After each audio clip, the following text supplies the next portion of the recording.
Order, shot fire, officer down, shot fire, officer down. Got a city officer down, shot fire. 223, be advised, we have a visual on enemy paratroopers in grid Papa uniforms. Welcome to the Resilient Warrior Nation, a podcast dedicated to inspiring hope and healing for first responders, military veterans, and anyone facing PTSD and trauma. Hey guys, welcome to another podcast episode of the Resilient Warrior Nation. I'm your host, Mike Morgan. And as I do every episode, I like to explain why I wear this shirt, Unafraid. This is not a proclamation. This is the name of a company of a man named Eddie Penny. He's a former Navy SEAL. And as I sat down in the spring of 2023 to watch a podcast episode of The Sean Ryan Show, I had no idea that Eddie was about to change the entire trajectory of my life. During the course of that show, Eddie explained the Extortion 17 incident. And as he told the story, in which a Chinook was shot down in Afghanistan by insurgents, killing all 38 personnel aboard, including 17 Navy SEALs. It was the largest loss of community in one event ever. Eddie recounted the story of losing his best friend, Jason Workman, in the incident and escorting Jason's body back first to his hometown in Utah and then finally to his final resting place at Arlington National Cemetery. As Eddie told the story, he was upset, rightly so. And I simultaneously began thinking about a call that I had buried 5 years before. I'm a 30-year medically retired police officer. And that call consisted of a 2-year-old beautiful girl named Danny Sikorsky found floating in a pool. No other way to say it. I started crying like a baby. I had no idea what was going on at the time, but I kind of put two and two together quickly thereafter. And I was retired at that time for about a year, and I had been experiencing feelings of anger, rage, depression. Just was not my happy-go-lucky self, and I really could not figure out the origination. And as this was occurring, I put two and two together and figured out that I had suffered some sort of PTSD during my career. I always thought that PTSD was caused by seeing your brother or sister next to you get killed. And mine was caused by being inside the most devastatingly intimate moments of other people's lives over and over. So I realized I needed help at that point. I wasn't sure how I was going to get it. I didn't think I'd be talking to a man or woman sitting behind a desk, getting traditional counseling and telling them the things I've done, the things I've seen, they'd be able to help me. So furthermore, I had seen these mostly special force operators on different podcasts talking about the healing journeys and using psychedelics. So at first I didn't think it was for me, but I started paying much closer attention and started doing some research and decided that ayahuasca was calling me. Myself and my wife went to a facility last year in Orlando, Florida, shortly after moving down to Florida from New York. And the name of the place was Soul Quest Ayahuasca Church, and I literally changed the course of my life during that weekend. So as I was coming out of my first journey, two of my friends and coworkers had committed suicide 3 weeks before in the Suffolk County Police Department, which is where I retired from. And I never had any thoughts of getting into the space, but the universe and I were having a conversation. The universe told me that my purpose in life was to go forth, help other first responders and vets heal their PTSD and trauma issues. I said, okay, out loud. Wasn't sure how I was going to implement it. But one of the things I decided to do was create a podcast to do exactly for others what Sean Ryan's did for me. And in that, I bring on ordinary people who've done extraordinary things with their lives. We talk about the highest of highs, lowest of lows, in the hopes that you men and women who are going through it right now can identify with them, hopefully get inspired, realize there's hope. You can heal just like we've healed. There's nothing different about us. And in that vein, I'm super pumped to introduce my next guest. You guys are going to go nuts when you hear his story. It is incredible. Johnny Collins. Johnny's a former U.S. Navy SEAL with extensive operational experience as a sniper, breacher, and canine handler. Following his military service, he transitioned his expertise into the private and industrial sectors, serving as the Director of Safety and Health for the Iron Workers, where he oversees critical safety programs across the Western region. He is also the Chief Training Officer for Red Watch Tactical Training, specializing in firearms instruction, combat shooting, and real-world training applications for professionals and civilians alike. Beyond his professional roles, John is a dedicated husband and father, committed to leadership both on and off the range. John, welcome to the show, brother. I am honored to have you on.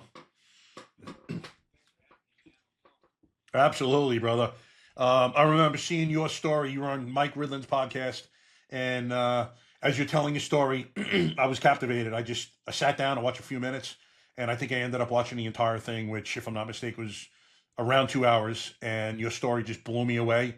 So I reached out to our mutual friend, Taylor Kavanaugh, asked for introduction, which of course he does because he is the man, and he did so quickly thereafter. We got on a phone call. We were on the phone for at least an hour and stuff. It was just super, super nice to talk to you, man. You're so easy to talk to, so humble. No airs about you whatsoever. And like I was saying before, I guarantee if we were close by geographically, we'd be boys hanging out. So, it's just, again, it's an honor to have you on the show, and I can't wait to people hear the story. Thanks, bro. Thanks. That's kind of you to say. Yeah, Cav's a good dude, and Mike's a great dude, and yeah, I appreciate you having me on, man. Absolutely. So let's start off. We'll go chronologically. Kind of tell us about, your childhood, how you grew up, where you grew up, what your childhood was like. Sure. Yeah. So I'm from a small town in Maryland called Sykesville. Grew up with. I'm the oldest of three. Got a younger brother, younger sister. Dad was a cop, state trooper for 25 years, SWAT team for 20. I grew up playing sports, football, wrestling, lacrosse were like my top three. And I knew from a young age that I wanted to be a SEAL. I didn't know exactly what being a SEAL was. My dad tells stories that I don't even remember of me, like, with like a stick in my hand, pretending it was a gun, just creeping around. But yeah, man, I've always been intrigued by, like, back then there was a lot more mystique around SEALs, and I just war, shooting bad guys, charging the enemy, being stealthy and attacking the enemy, all that stuff, like, from like a young age I was always into. And I guess it really clicked that I wanted to pursue this dream in high school. I kind of was, my parents got divorced at a young age for me, and I kind of went off the rails a little bit and did my own thing and lost sight of what I wanted to do. High school, I kind of just, I barely got through it, man. I mean, by the end, they were just like, look, just show up and you'll graduate, just because I wasn't really interested in going to college. I was more interested in just hanging out and partying and, chasing girls or doing what you do at that age when you don't have a lot of direction.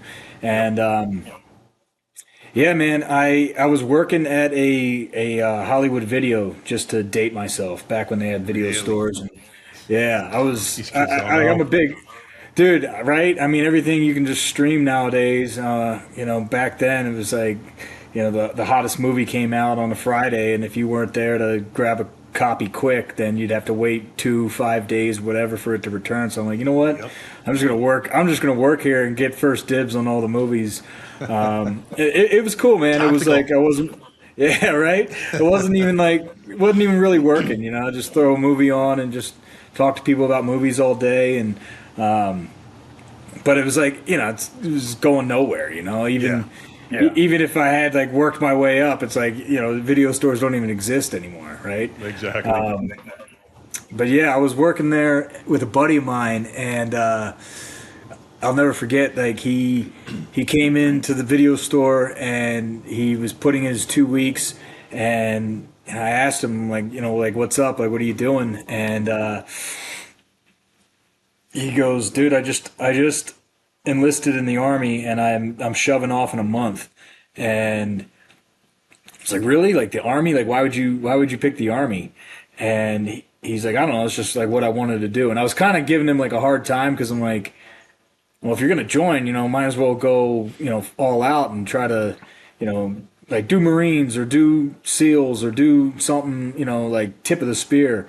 And he's like, it's what I want to do. And I was like, all right, cool. And he walked out of the store, and he walked right by the window where I was standing, like putting DVDs and movies back in their cases. And I remember the look on his face. It was just like this, like, focused, stoic look. And he walked right by me, and I was like, it kind of like reset me and stop me in my tracks, because I'm like, well, who am I to like be judging this dude for joining the Army or any branch of the service, you know, when I'm not doing anything with my life. You know, I'm just, you know, working at a Hollywood video, you know, putting movies back in their cases, trying to get first dibs on whatever movie. It's like, this guy's actually doing something for his country, a selfless act. He's serving, and it doesn't matter in what capacity. And it kind of like, it humbled me, and it reignited that flame and that idea of what I wanted to do, you know, since I was a little kid. Like I said, I got off the track and high school, and I went to one semester in college, and it was all just to hang out with my friends and, you know, just party or whatever. I mean, nothing, zero direction. And this kind of like made my compass hit true north, and I was like, all right, now I know what I'm here for, what I'm supposed to do. And then I got to training. And how is your dad at this point? Is your relationship good since you have kind of no direction, no focus?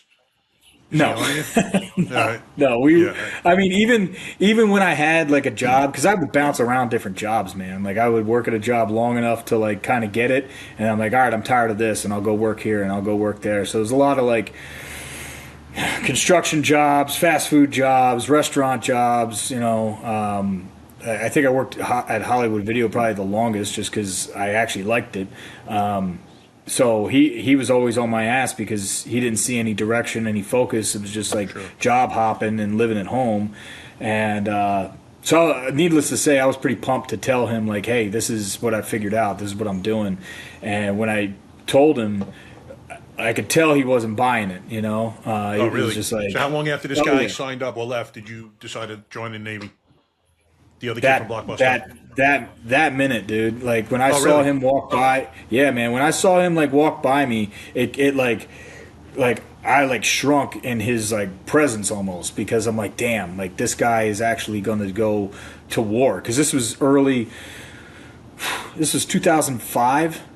You know, so this was like early in the, yeah, man. I mean, guys are already, you know, getting killed and killing bad guys downrange, and it's like there's a whole thing going on, and it kind of snapped me back to reality. Like, all right, let's Roger up here, and so I couldn't wait to, you know, rush home and tell him like, hey, this is what I'm gonna do, and like I said, he kind of looked at me funny, and I was like, all right, like. That's fine. And then the next day he was coming home from work, and I was like doing a run around my neighborhood, and he like pulled up next to me. He's like, oh, so you are serious? And I was like, hell yeah. Like I figured it out. Like, this is what I'm going to do now. Nice. And were you in any type of physical shape at that point?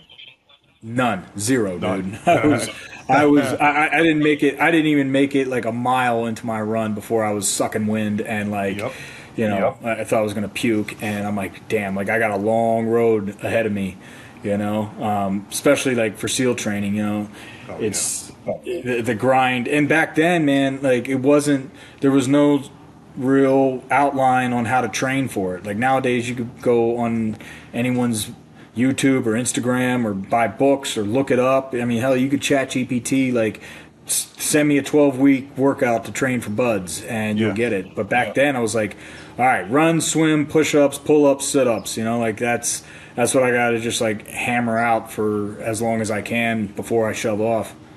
And then how long was that till you shoved off at that point?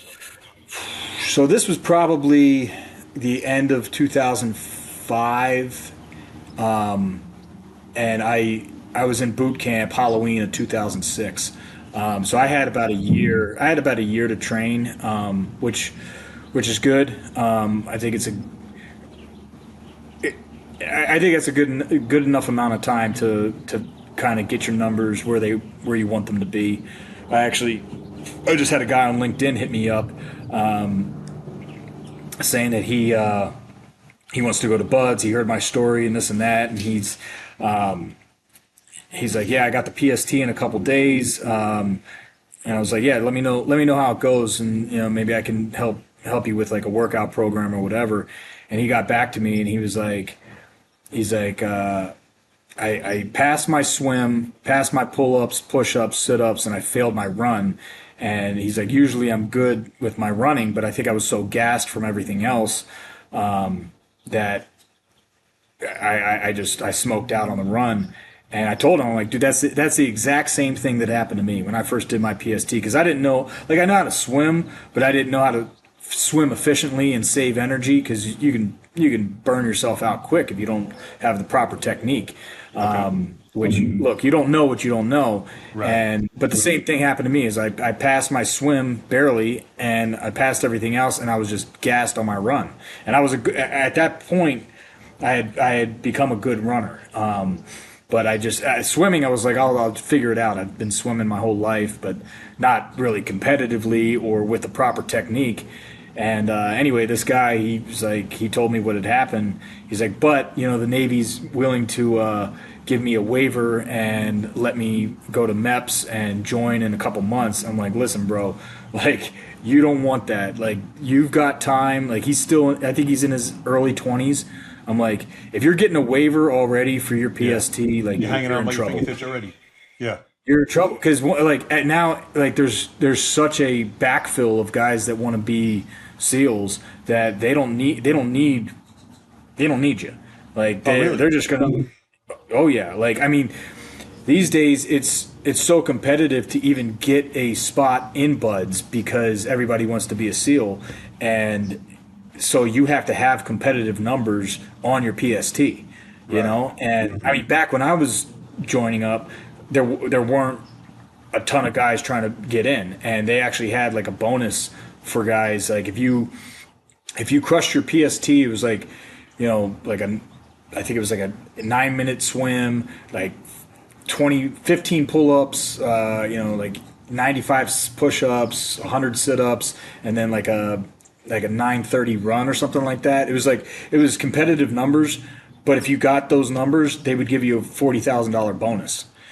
So I'm pretty sure they don't offer that now, because there's like I said, there's so many guys and there's such competition. Like, you actually have to have like exceptional numbers to even get a shot at the training. Yeah, that's crazy. So I told him, I was like, dude, just train, bro. Like, train for the PST, right? Get your numbers where you want them to be, and then we can go over like a workout program, and we can start like, we can start really kind of pushing it. But like, I mean, and again, back then I didn't know how to train for BUDS, so I just trained for the PST. So once I failed my first go, I was like, all right, this is all I'm gonna do. It's like, and I think the last 2 months before I shoved off to boot camp, I was doing the PST twice a day, like every day. Maybe a day off here or there. But like, I was just like, I need to make sure that I crush this. And I still didn't hit the numbers to get me that 40 Gs, but I was able to, to make it into BUDS, And then how was basic training for you? A piece of cake? Yeah, piece of cake. It was, you know what? I have a friend of mine who we're both from Maryland, and we both had pretty much the exact same BUDS career, and and he jokes that like anybody can go through one hell week. It's like it takes a real man. I'm talking not BUDS. I'm talking about like regular, just Navy boot camp. Oh yeah, I mean, Navy boot camp is kind of a joke. If anything, it's just more of, I mean, it's just teaching you how to be like a basic sailor. It's like apprenticeship school or anything like that. I mean, you do your push-ups, you do your calisthenics and things like that. But I mean, other than that, it's, like folding clothes and, like standing by to stand by and learning basic stuff. Like, I mean, towards the last couple weeks, then you get your hands on a Beretta and get to pop some rounds off and do a couple, Huya evolutions. But I mean, if anything, it's just like you're just watching the clock tick, just waiting to get the hell out of there. I mean, it was kind of a joke. But it's funny, because when I asked that question, you had that reaction. I'm like, really? Navy boot camp? But BUDS and Navy boot camp, a little bit different. Yeah, man. I mean, the thing was, in the boot camp class I was in, like, we had probably like 10, 15 guys that were going to go to BUDS. So we clicked up pretty quick, and they would have every morning you'd wake up like 2 hours before everybody else, and then march across the street like with your little group, and you do like 2 hours of SEAL PT with a team guy, and whether it was swimming or whatever type of workout they put you through, but you'd get the extra training in. Because you kind of lose you lose a lot of your speed, your conditioning, your strength. You lose it all in boot camp. I mean, boot camp's not super hard. So having that extra training in the morning was pretty crucial. And every night, man, I would knock out 500 push-ups and 500 sit-ups before I went to bed. Like once we racked out, because I'm from Maryland, so the Ravens were my team, and Ray Lewis is like one of my favorite, probably my favorite player. That dude was such a beast.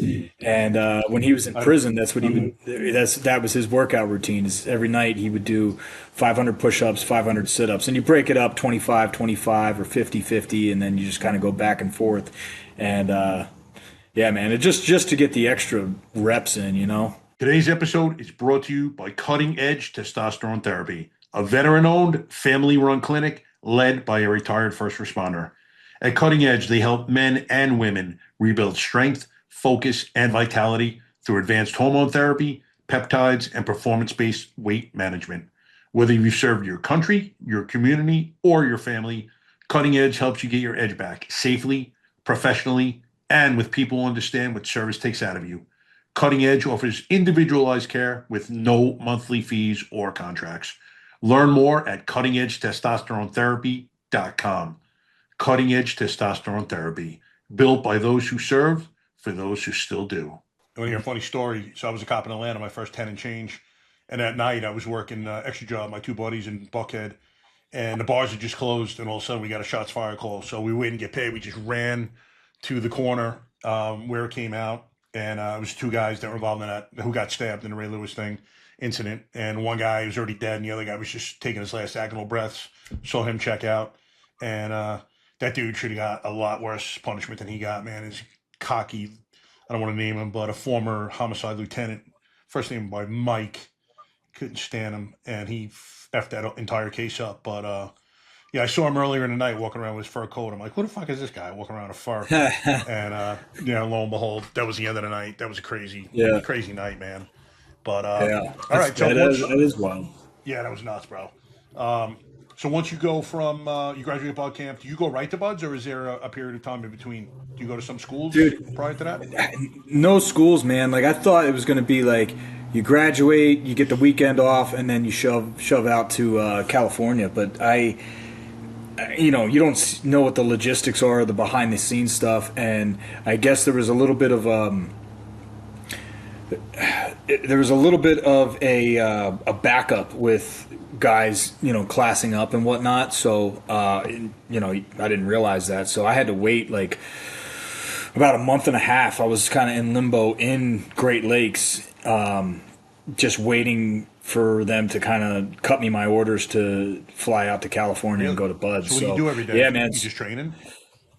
Dude, you're in this like huge high bay with like all these bunks, and sometimes you got to go, like you got to muster up in the morning, and then they break you off to go do like different cleaning parties, and then it was just a lot of sitting around listening to third class petty officers telling you what to do. And I mean, we'd get our liberty here and there, but you couldn't really do much. I mean, I don't even think we could go to bars. Like I was 21 when I joined. Some of the guys that I was hanging with were 18, 19, 20, so they couldn't even drink anyway. And I mean, I wasn't looking to get in any trouble or slow down my progress anyway. So that wasn't really on the table. But it was a lot of sitting around waiting for them to kind of cut you your orders and call your name and tell you when to report and roll out to sunny California, where you got your sea bag and your nothing nothing on your shoulders or on your collar, and you're pasty white from 3 months in Great Lakes, and you show up wide-eyed and bushy-tailed, and everybody knows exactly who you are, and that's when the fun starts. So when you get there, just kind of walk me, like, you literally get to Coronado, you guys check in. How soon after that are you, like, starting the next day? Is it like that quick that you guys are getting into it?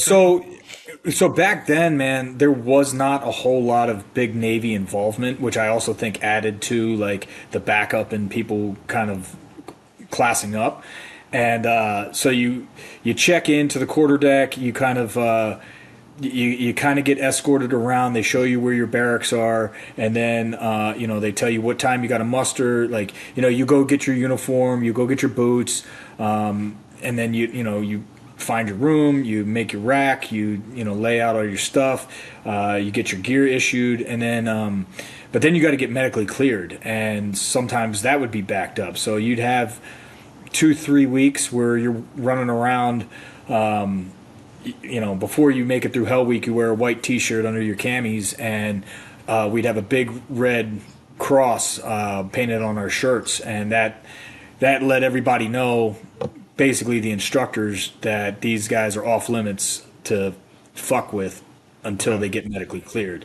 So you just basically, you're running around, you're going to chow, you're doing like PT stuff, you're doing a lot of watch. I stood watch for 6 hours at a gate, every day or every other day.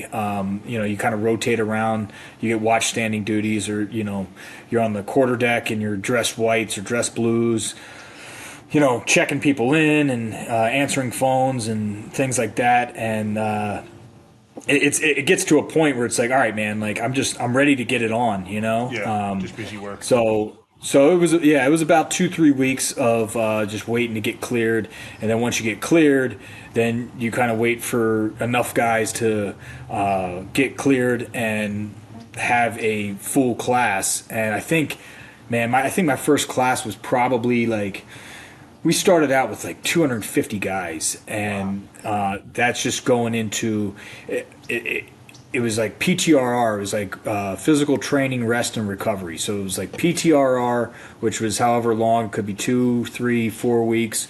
And then you jump into INDOC, and INDOC's, I think it's 3 weeks. And then you have first phase. So I think my first class was 264, and we had probably about 250 guys to start with. Probably had about 2 weeks of PTRR. Then we hit INDOC, and does anyone quit in PTRR or INDOC at this point? People quit all the time. People quit Really? in boot camp. Yeah, people quit in boot camp. People quit in, as soon as they touch boots on the ground in Coronado, they quit in PTRR, INDOC. A lot of people were getting like medically cut because something they didn't catch in boot camp, or maybe they sustained an injury, and back then they were just kind of cutting people pretty quick. And but yeah, I mean, INDOC was interesting because first thing we did was the PST, and guys would fail the PST. I mean, that was day one, first evolution. It's like, you got 250 guys in the pool, swimming on top of each other, and you got to pass, your time, and then you shuffle off to do your push-ups, pull-ups, sit-ups, and then change out and do your 1.5 mile run. And if guys failed any of those, they were cut. And then that's the last time you do the PST. Okay. And then from there, it's just all kind of, you're running around. You're this huge mob of guys just running from evolution to evolution, and a lot of it's runs on the beach, swims in the bay, PT on the over at Turner Field, because you haven't made it to the grinder yet. That's first phase. Yep. That's day one of first phase. So you don't even get to touch the grinder, but they still have a bell that you can ring if you want to quit.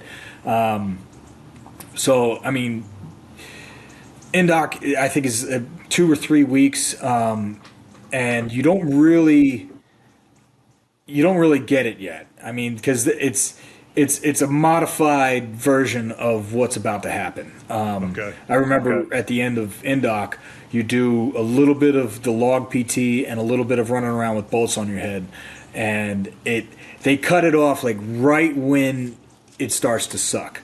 Yep. You know, and I remember thinking like that. If that would have gone on longer, that would have been bad. And and I remember seeing guys, because like once you wrap up Indoc, I mean, we probably were down to a little over 200 guys classing up for first phase.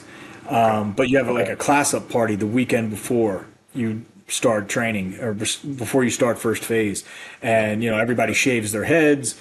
You know, you go out to Dave and Buster's or wherever your class up party is. Your proctor will come and kind of hang with you and give you like the rub, and you know, I mean, he doesn't give you too much, but you know, he'll hang with you and he'll drink with you. You know, we got like a couple kegs, and you know, just talk to, you know, you talk to your proctor. You want to hear all the stories, and I remember guys like high-fiving each other, like, yeah, man, we got this, and blah, blah, blah. And something in the back of my head was like, don't start celebrating too early.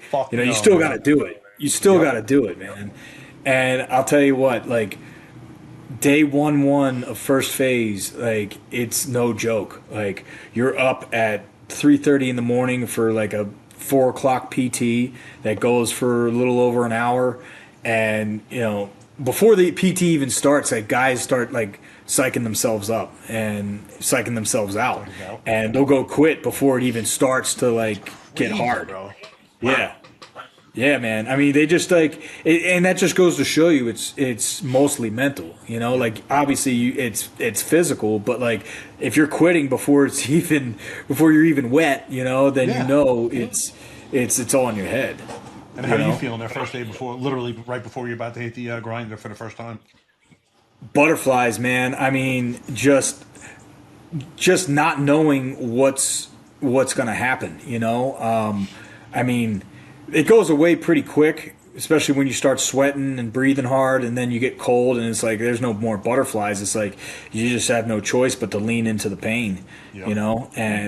But like I'll never forget, like, just being juiced up before going out on that grinder, and you can hear like the instructors like across from your barracks, like just kind of getting amped up themselves, because dude, these guys, you got to think, this is early 2007 is when I started Buds, and so guys they're coming off of like hot kinetic deployments, and you know, and a lot of these instructors probably didn't even want to be instructors. You know, they wanted to get back after the fight, you know? So they're like, they're assholes, man. They're just mean, nasty sons of bitches. And which is what you want in Team Guy, you know? It's what you want in a war fighter, you know? So you can hear them. There, John? Most of the instructors, are mandated? Some are. Some, it's just like, hey, you know, you've completed your deployment cycle, however many you did, and now you got to pick, you know, your next, you know, duty station or whatever. It's like, and you learn later on like how the cycle works. I mean, some guys have never been, we call it taking a knee. You know, like you take a knee, you go to a training detachment, you go to either first phase or trade ed or SQT or whatever, and you become an instructor there, or you go to like some other school or whatever the case may be. So some guys, it's like, hey, you got to pick something other than, you know, going on the 5th deployment. So they pick first phase. Some guys, you know, kind of get voluntold to go there or whatever. But for the most part, the guys that... I'm sorry to interrupt. They kind of don't let you go deployment. They're going to break it up at some point because they know it's not healthy to have this guy do one after the other. Not always, man. I mean, there's guys that have done like nothing but combat tours. You know, there's guys that have done, man. I mean, those guys are like, all they know is war. Their entire enlistment. It's like, and some of these guys, it's like, had quick turnarounds. It's like, hey, did 3 months of boot camp, went right to Buds, made it straight through, got right in the fight, and then just recycled. And and you can tell who these guys are because they're just different, you know. And It's their luck, man. yeah, dude. And I mean, honestly, that's what I was hoping for. Not exactly the cards I was dealt, but I mean, I still had a great career, and yeah, Let's get into it, man, because your story's crazy, brother. So you start in doc now. This is your first Bloods class, and tell us what happens. Yeah, man. So 264 was my first class. Like I said, day 1-1, you're on the grinder. You can hear the instructors yelling and barking in the classroom, be on the grinder, and then you'll hear them shout on the bullhorn like, "Hit the surf, go get wet," you know. And then you're like, "All right, it's on." And then you line up on the duck feet on the grinder, and they just start hammering you. It's like push-ups, sit-ups, flutter kicks, 8 counts, and then you're getting sprayed with the hose, hitting the surf, getting wet and sandy, coming back. Hey, you weren't fast enough. Go do it again. And then you know, you start getting tired because you got to run a couple hundred yards from the grinder to the surf, and depending if it's high or low tide, you know, it may be another couple hundred yards, and so you're running what seems like miles back and forth, just getting beat. And then guys are starting to like slow down, and then they're getting pulled aside from the main group because it's like, all right, well you're obviously dogging it, so we're going to give you extra military instruction. And you never wanted to be in that group, man, because they got beat harder, you know. You know, they're doing, and it depends because you'll get like 1 or 2 instructors that'll like pull, you know, 10, 15, 20 guys aside and be like, all right, you know, buddy carries up and over the berm or whatever it is. And then it doesn't stop, you know. And then eventually when it does, you go out to the surf zone, interlock arms, and then march out into the surf, turn around, lay down, and just get beat up by the waves for an hour. And then you hear that once that bell starts ringing, it doesn't stop, man. I mean, it keeps going. I mean, yeah, and it's funny because one guy will quit, and then his buddy will quit immediately after. And then, so you'll get groups of like 5-10 guys quitting at a time. And, yeah, Did you ever so, think I mean, that's about it yourself? Did you ever have the thought?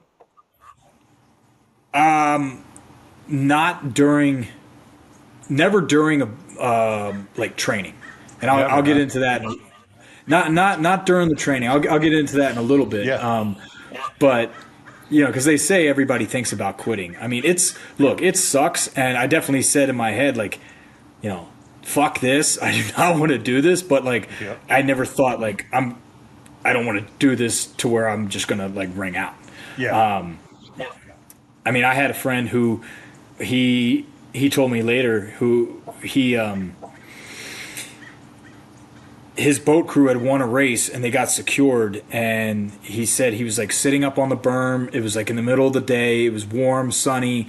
He wasn't wet anymore because he had dried off, and he was watching the rest of the class getting beat on the beach, and just sitting there. He was watching everybody and thought to his head, after his boat crew had won, he's like, I don't want to do this. I don't want to be wet and cold again. And he got up and he went and quit.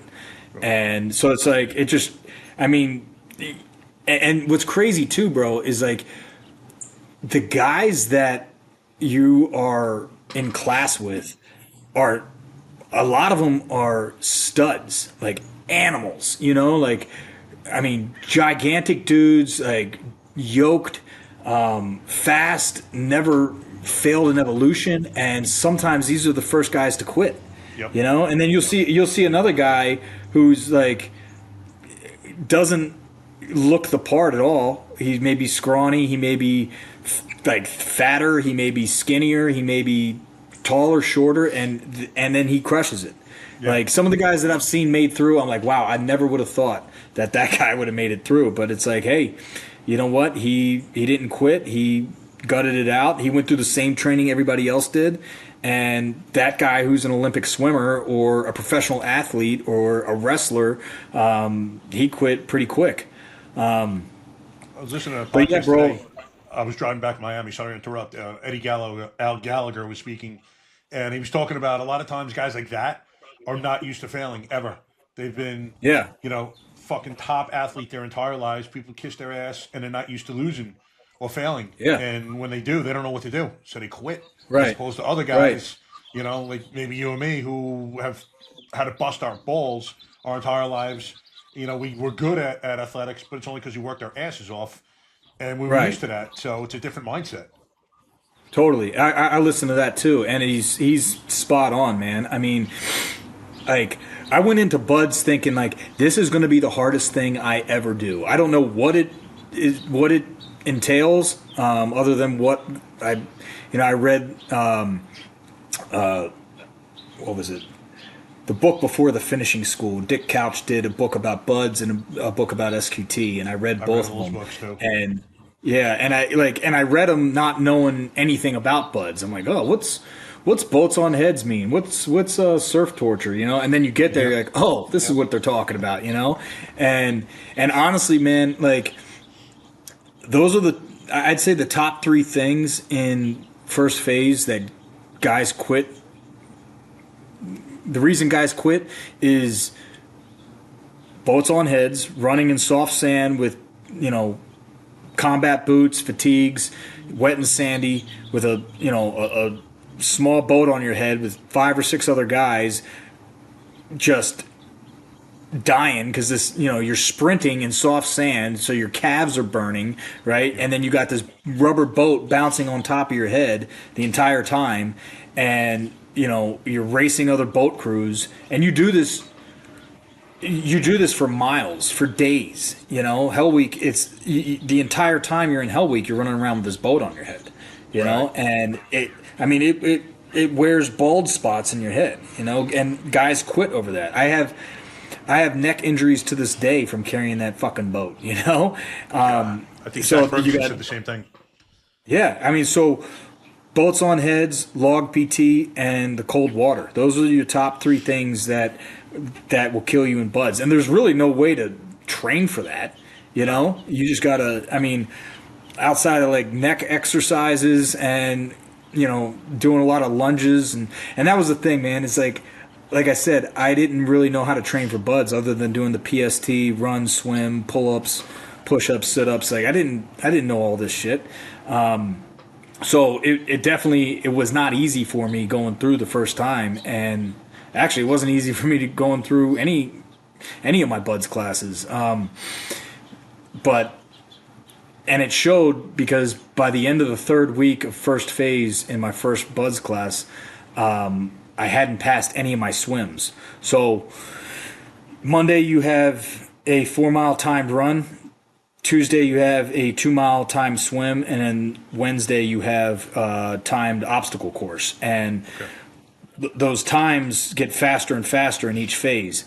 And by the end of the 3rd week of first phase, I had failed all my swim times, and so I had to go to a board. And I wasn't the only one. A few other guys had failed as well, and you're there in front of a table full of team guys, everybody from like LPOs up to Master Chiefs, and your starched uniform, spit shine boots and helmet, and you're getting basically ripped apart about how you don't deserve to be there because you can't handle a little baby ocean swim, and we should drop you right now. And it sucks, man, because you're like, you have this feeling that like I did not prepare, and here I am now. The fight's in the judge's hands now. It's like, and so my first fail, or I should say my first performance review board is what they're called. They decided they were going to roll me, so I had to go back to the beginning, back to Indoc. So the class moves on. Back to Indoc, yeah. So it's not day 1. You go 3 weeks further back than that.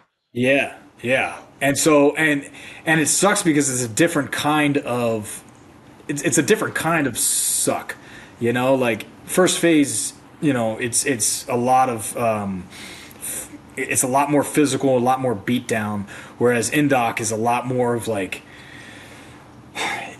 it's you're getting classed up with guys who haven't gone through the training yet, guys who think they're going to crush it, guys who have cocky attitudes, and you've seen the dragon, you've touched it, and you know what's coming, and so now you're dealing with a whole new class, all new personalities, and then going through kind of like the admin piece of indoc, going through the PST again. Like I had to go back and I had to do the PST again, and I had to pass that, and now I know too, like my swim times are not where they're supposed to be. Like I'm behind here. So I would train on the weekends. I'd go to the pool and I'd just work on my stroke and just try to get the extra reps in. So that's kind of what ended up happening. I went from 264 to 265, and same thing, indoc, back to first phase. This time I had a little bit more of an idea what to expect, but it still sucked, like the bolts on the heads, the log PT, and what's funny too is they tell you, like, they give you like a brief where if you ever see something that's unsafe, you can call a training timeout, right? And okay. Like I'll never forget, like our first log PT in 264, I'm on a log with a couple of my buddies who I thought were, going to make it through. I thought were studs, and one of them, when it started to really suck, we were doing lunges in the soft sand, wet and sandy, for like the first time I did log PT, we did lunges for 2 hours straight. The only break we would get is to go hit the surf, and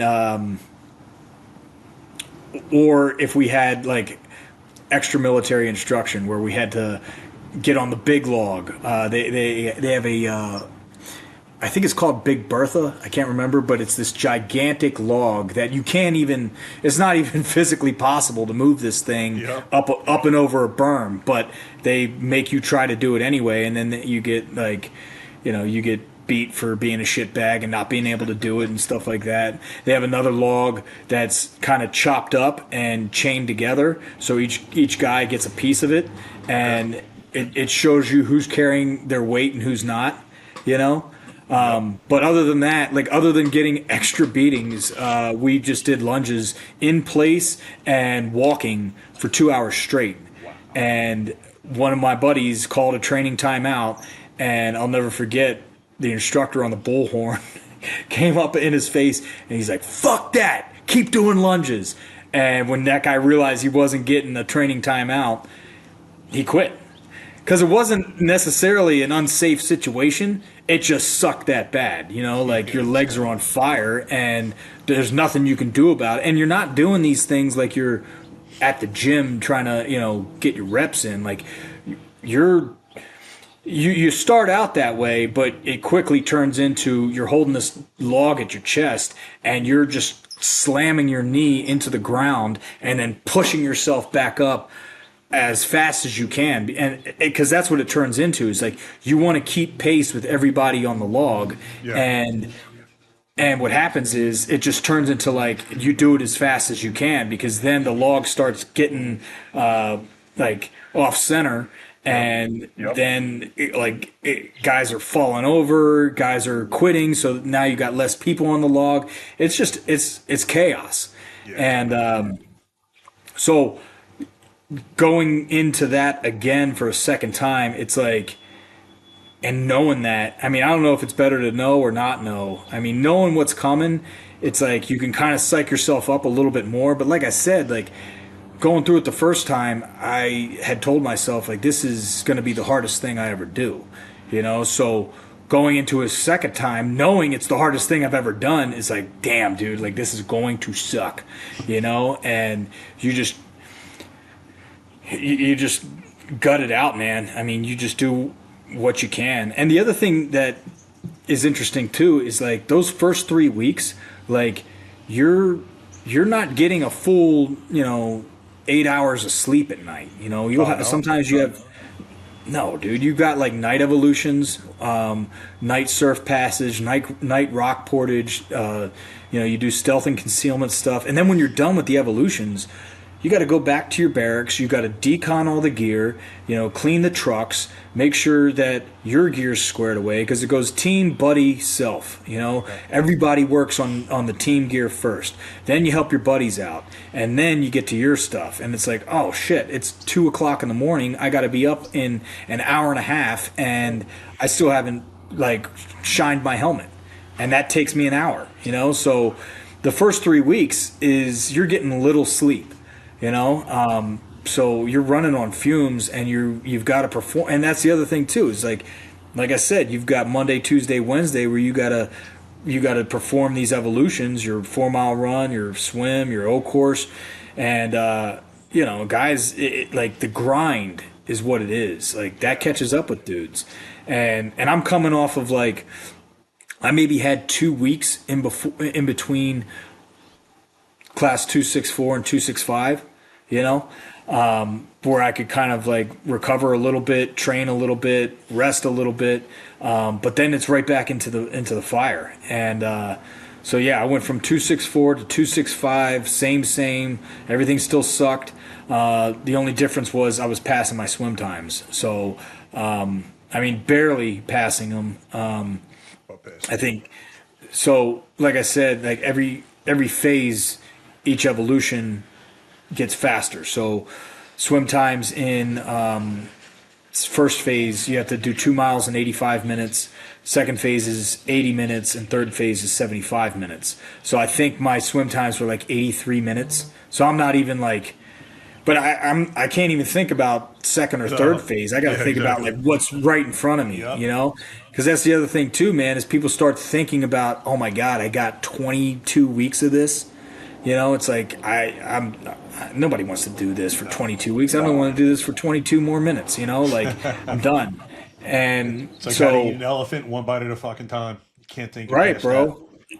Right. And so, and that's kind of like, you got to put one foot in front of the other. Like don't look over the windshield.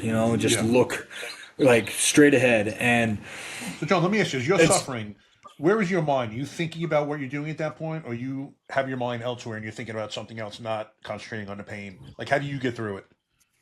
Dude, I'm in the moment, I'm just trying to push. And what ended up happening to me later on was I became an LPO.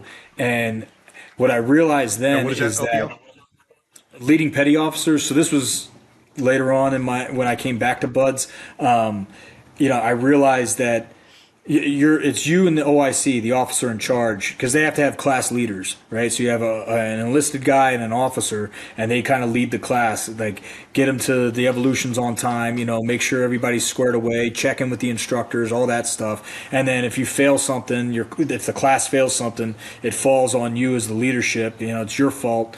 And but what I realized with that was when I was worried about the class and I was thinking about like what's best for the team, I personally feel like I suffered less because at least in my head, because right. I'm not worried about what I'm going through. It's like, hey, we need to get here. We need to finish this. We need to do that.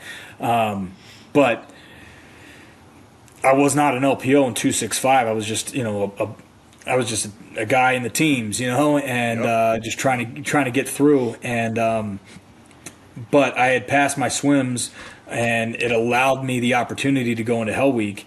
And that weekend before Hell Week it's just your mind's just racing. All you can really do is just try to carb up and rest. Stretch. Make sure that you got your uniforms, because you got different uniforms that you kind of change out throughout the week, and make sure they're squared away. You got little like pro tips of how to cut the cardboard out of your boots, how to kind of tailor your uniform to set you up for success for what's about to come. And then when you say cut your cardboard out of the boots, what does that mean? So you're issued you're issued a pair of Bates boots, and you're issued a couple pairs. You got your dress uniform pair, and then you've got your training pair. And in the back of these boots, like in the heel, they've got like a piece of cardboard in them, and you can cut that cardboard out, and helps you. It'll help prevent blistering in your heels when you're running in the soft sand. And this is all like pro tips that kind of get passed down from the guys that went ahead of you. So stuff like that, right? You kind of just set yourself up for success. And so I remember in 265 Sunday is when you start Hell Week, and usually it starts when the sun goes down, when it's dark. But we started it that Monday was a holiday, and what I had heard was later on that the CO wanted to get out of there and enjoy his holiday weekend, but like Hell Week can't start without the CO being there. So we're all in our tents and we're kind of waiting for the sun to go down, and then we just hear this machine gun fire, and that's how Hell Week started. And I remember like looking around like, wait, like this must be like a false alarm or like a drill here. Fucking Red Dawn's going down right now.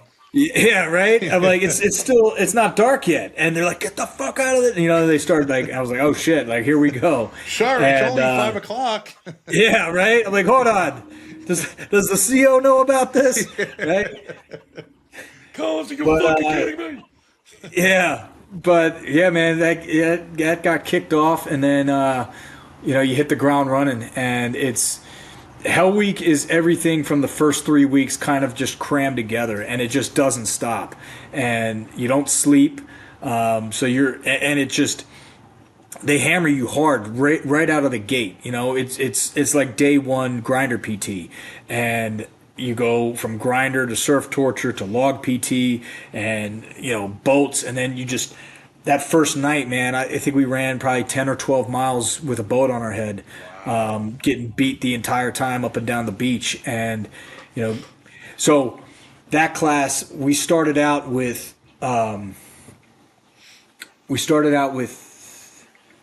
200 guys, roughly. Yep. That's usually what you start out your buds class, your first phase class with is around 200 plus or minus 20. And by the time we got to Hell Week, we had 80. And then after that Hell Week, we had 39. Holy cow. So half the people that made it to Hell Week quit. And it just doesn't stop, man. It's like the grind of those first 3 weeks plus Hell Week is where they trim the fat, And to be honest with you, man, like the first 3 weeks are harder than Hell Week, in my opinion. Really? Because like I said, man, like you may get an hour or two of sleep a night, so when you have to wake up and you what's coming now, like I already done the first 3 weeks, I knew what was coming. I'm like and you rely on chow to kind of get you through, and even with chow, it's not like you're sitting there like happily enjoying your meal, like you're shoveling it in because we got a timeline to meet and we got to bounce, and so it's like you're eating in line. As you're getting your food, you're eating it, and then by the time you're at the end of the line, you drop your tray and you go form up, So it's like, those first 3 weeks suck, man, and Hell Week sucks too. It's just a different kind of suck because you're just like, it gets to a point where you're just kind of on autopilot. You're just kind of, and if you're not going to quit, then you just kind of do whatever, they're blowing the whistle at you for, Hit the surf, all right, hit the surf. Drop, all right, I drop. It still sucks, and you're still like cold, wet, suffering, but it is what it is, man. It's fucking Navy SEAL training. It's what you signed up for, and that's what. Boys. Dude, there's a lot of shit talk about SEALs these days, and everybody wants to weigh in on, oh well, you got the Delta and you got MARSOC and you got this and that. It's like, look, they're all good, man. Every special unit is a special unit for a reason, right? Here's the thing. I've never seen team guys or not. I've never seen guys go from the Navy to the Army or the Navy to the Marine Corps. It's the other way around. You know, we had guys that were Marines that came to Buds. We had guys that were in the Army that came to Buds, you know, and some of them made it, some of them didn't, right? But the training, SEAL training it's by far the hardest. And that's why I wanted to do it, because I mean, you get to a point where you know, you're an operator, you're a team guy for a few years, and you learn the trade, you learn the skill, and you're pretty much on the same level as a ranger or, you know, a MARSOC guy or whoever. Like, you're all kind of at the same level, you know. You're learning the same type of stuff, but getting to that level is different.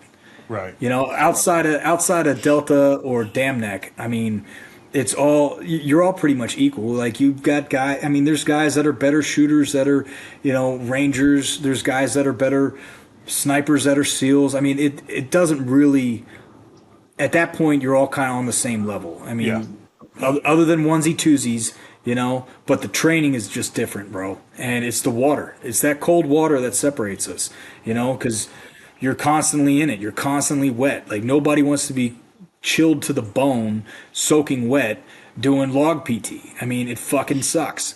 And it is what it is.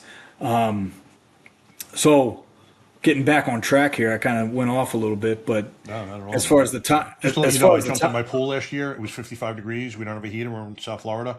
And I was in and out of that thing in like 2 minutes. I'm like, how do these guys? Because what do they do? 20 minutes at a time when it's that cold for you guys, approximately? I mean, they have timetables. You know, the colder it is, the shorter amount of time you're in there, the longer it is. You know, but it gets to a point, bro, where it's like you're just cold. You know, it doesn't matter. I how can't cold. even imagine that, man. I was in and out of there in like 2 minutes. I'm like, how do these fucking guys do this multiple times, 20 minutes at a pop? Because I think I'd seen something where they're like, yeah, 55 degrees, we can keep them in for 20 minutes full hypothermia sensor. Right. I'm like, that's insane. I mean, you just have to have your mind elsewhere. I mean, the mental fortitude is just so impressive to me, man. It really, truly is.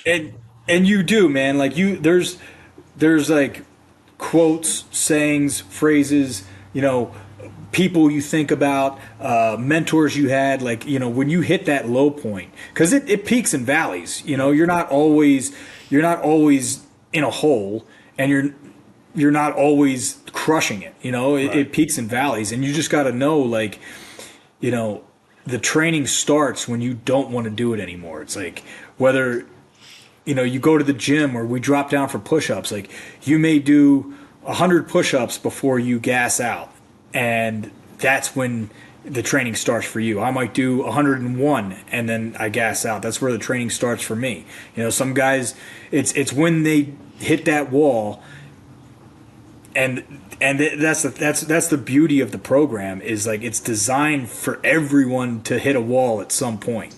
You know, we have guys that, I mean, there was guys, to your point earlier, who never failed in evolution the first 3 weeks of Buds, and then you get to Hell Week and everyone is a failure the entire time. You know, everyone is in a goon squad. Like, the entire class is the goon squad, and these guys can't handle that, and they quit. And I mean, that's the way it's designed, right? But you have those people you think about, your family, your friends, guys who are downrange, you know, fighting, people who have been killed. I mean, whatever it is, you know, you kind of you prep your mind. You know, you think about the attacks on our country. You think about 9/11. You think about why you're there. And that's the thing too, is like, if you don't have a strong conviction in why you are even at this training and in this program, you're gone, man. Yeah. You're going to do it to yourself. Yeah. You know, it's the guys that want to, you know, be cool guys, or think that they're going to get the girls, or that they're going to be rock stars. Like, those are the guys that wash out quick, you know? And that's kind of later on who I gravitated towards, the guys that I was like, yeah, you know what? These guys they're warriors in their blood. And like, that's who I want to be team guys with, you know? So yeah, I mean, that's kind of, when it starts to suck, that's kind of what you lean into. Is why you're there, your purpose, like what drives you.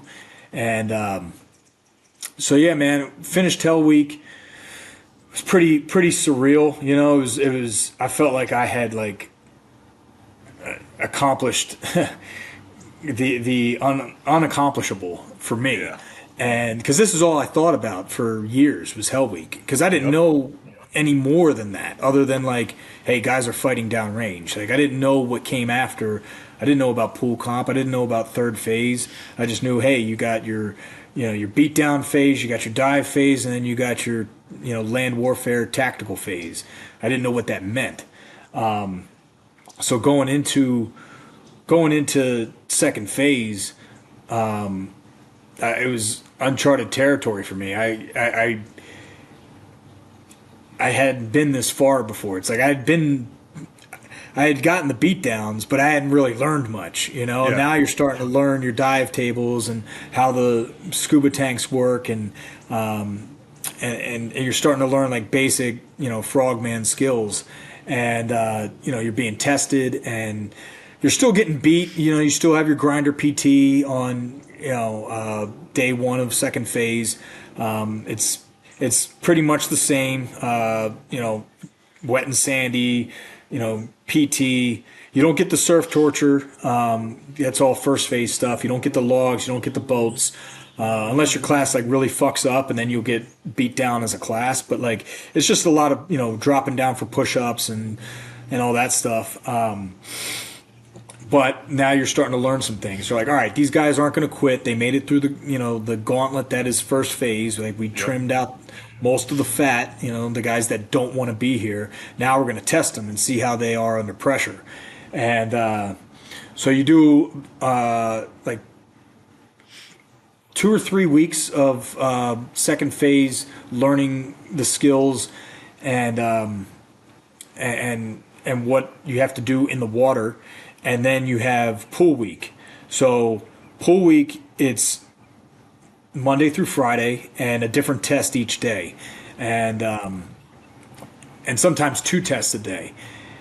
Because I think it goes up to OC8. So OC stands for open circuit, because you're on open circuit tanks right now. And then you go to closed circuit after you finish the test week. And so you start out, it's just you going into the water, taking off your gear, putting it back on, and then you do it at night, then you do it with a buddy, then you do it with a buddy at night, and then it starts slowly kind of ramping up, but the whole purpose of it is for you to keep your cool, and see who can keep their cool and who can't. Yep. And so when you get to that final test, it's a combination of pretty much everything that you've done up to this point, and it's called pool comp.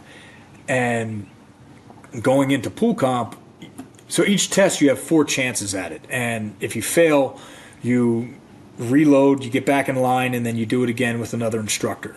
And after 4 shots, you go to a board, and it's up to the board if you get dropped or rolled. So pool comp, the end of the week, you get 2 shots at it, and if you fail, then you get 2 more shots on Monday. Well, I failed my first 2 tests in like less than 10 minutes, and just stupid stuff, because you also, not only do you have to keep your cool, but you have to pay attention to detail, so like you have to make sure that you trace your straps from your tanks down to your waist, from the top of the tank down to your waist, and you can't, like, if you miss it, if you skip a step, or if you aren't exact and deliberate, you fail, right?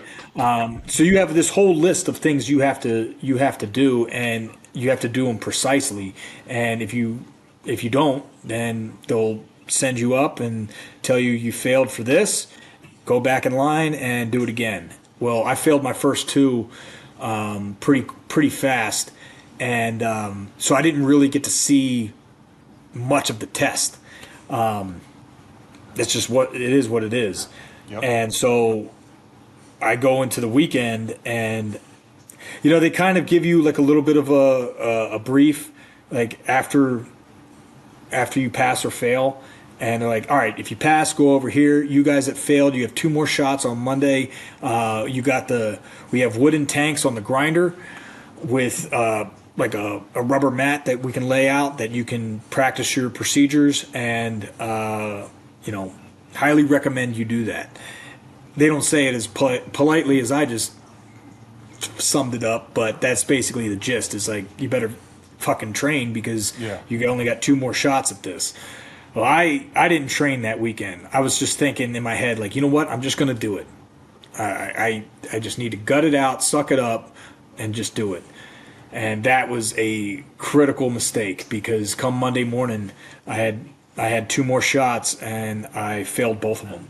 Really? And yeah, bro. So actually, you know what? Let me rewind real quick, because what had happened.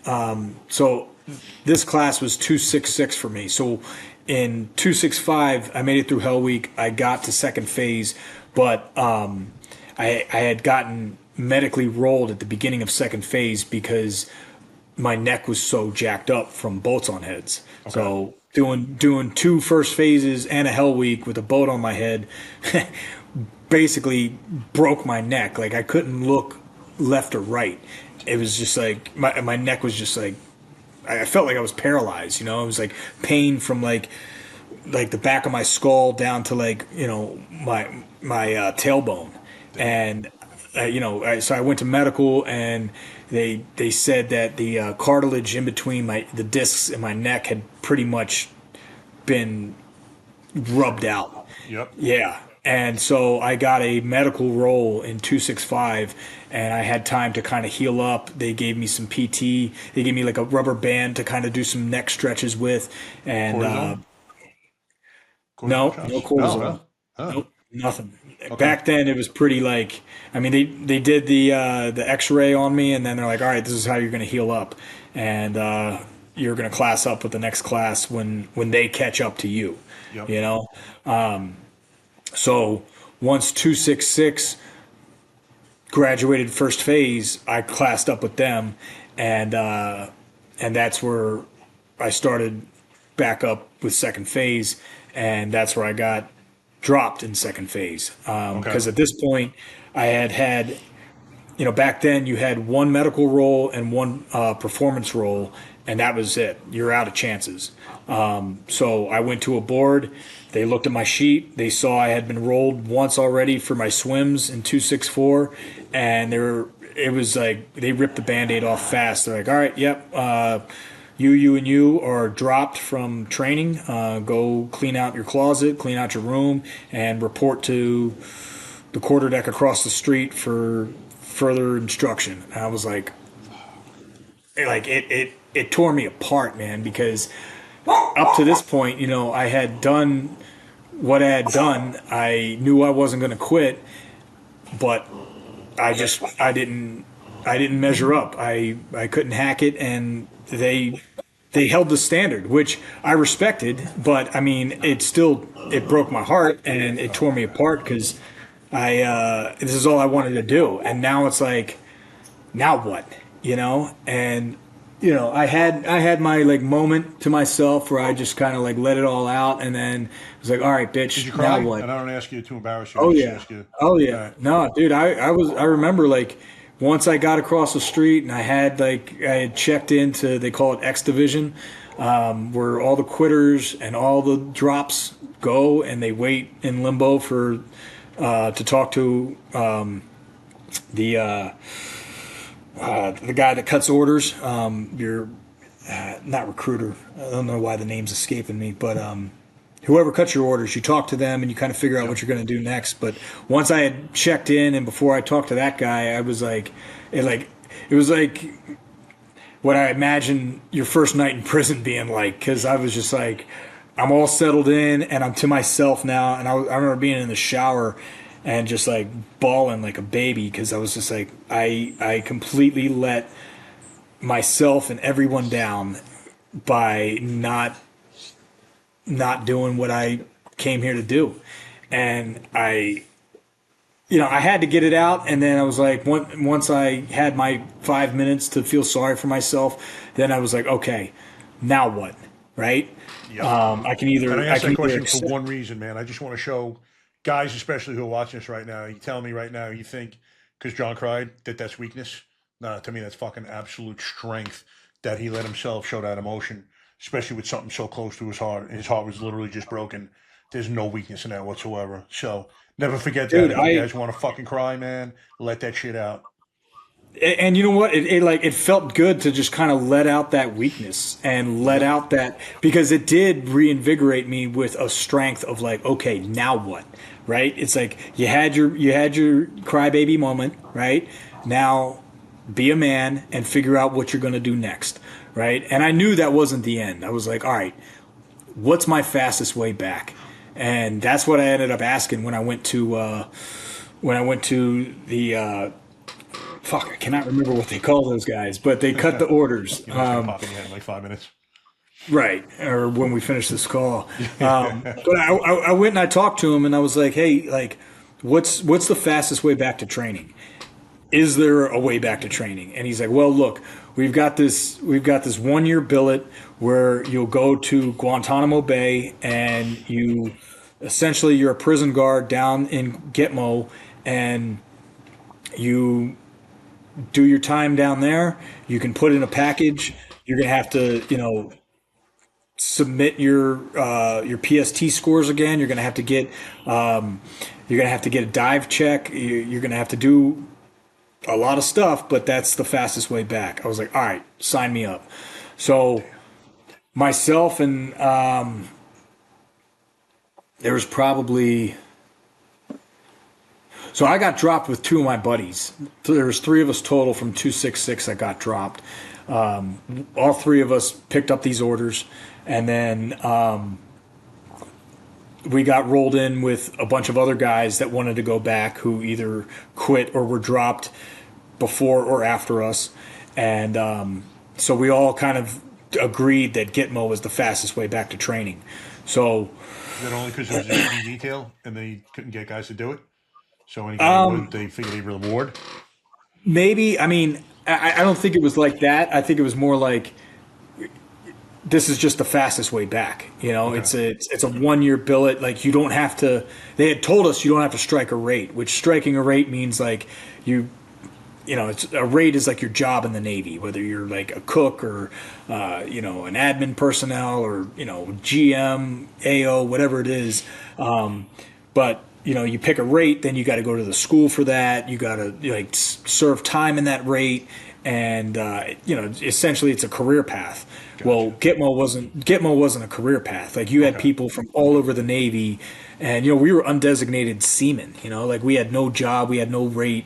It was just like, we're going down there as just like the help, and we're just sailors going down there to do the job and put in our package and get back. And that's kind of the attitude we went in with, was like, hey, we showed up. Career counselor, that's who it is.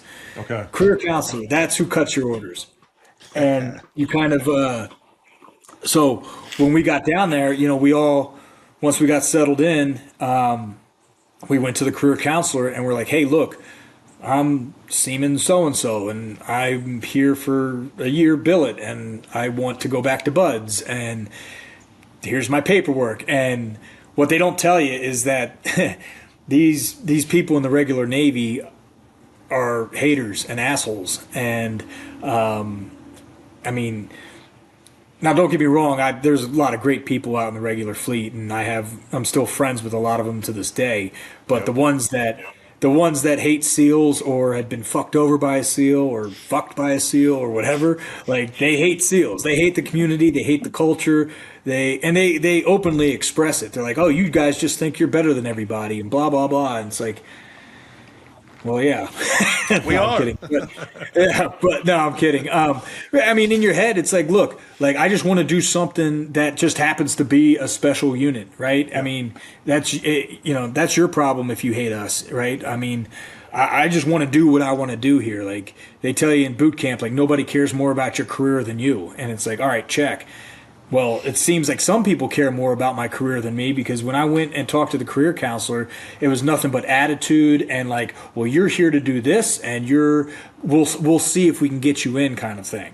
And it's like, Jesus Christ, now I've got to like deal with this, right? So now I'm down there. And look, I've heard people talk shit in the comments and this and that and blah, blah, blah. Because I like to see how people, want to react to these things.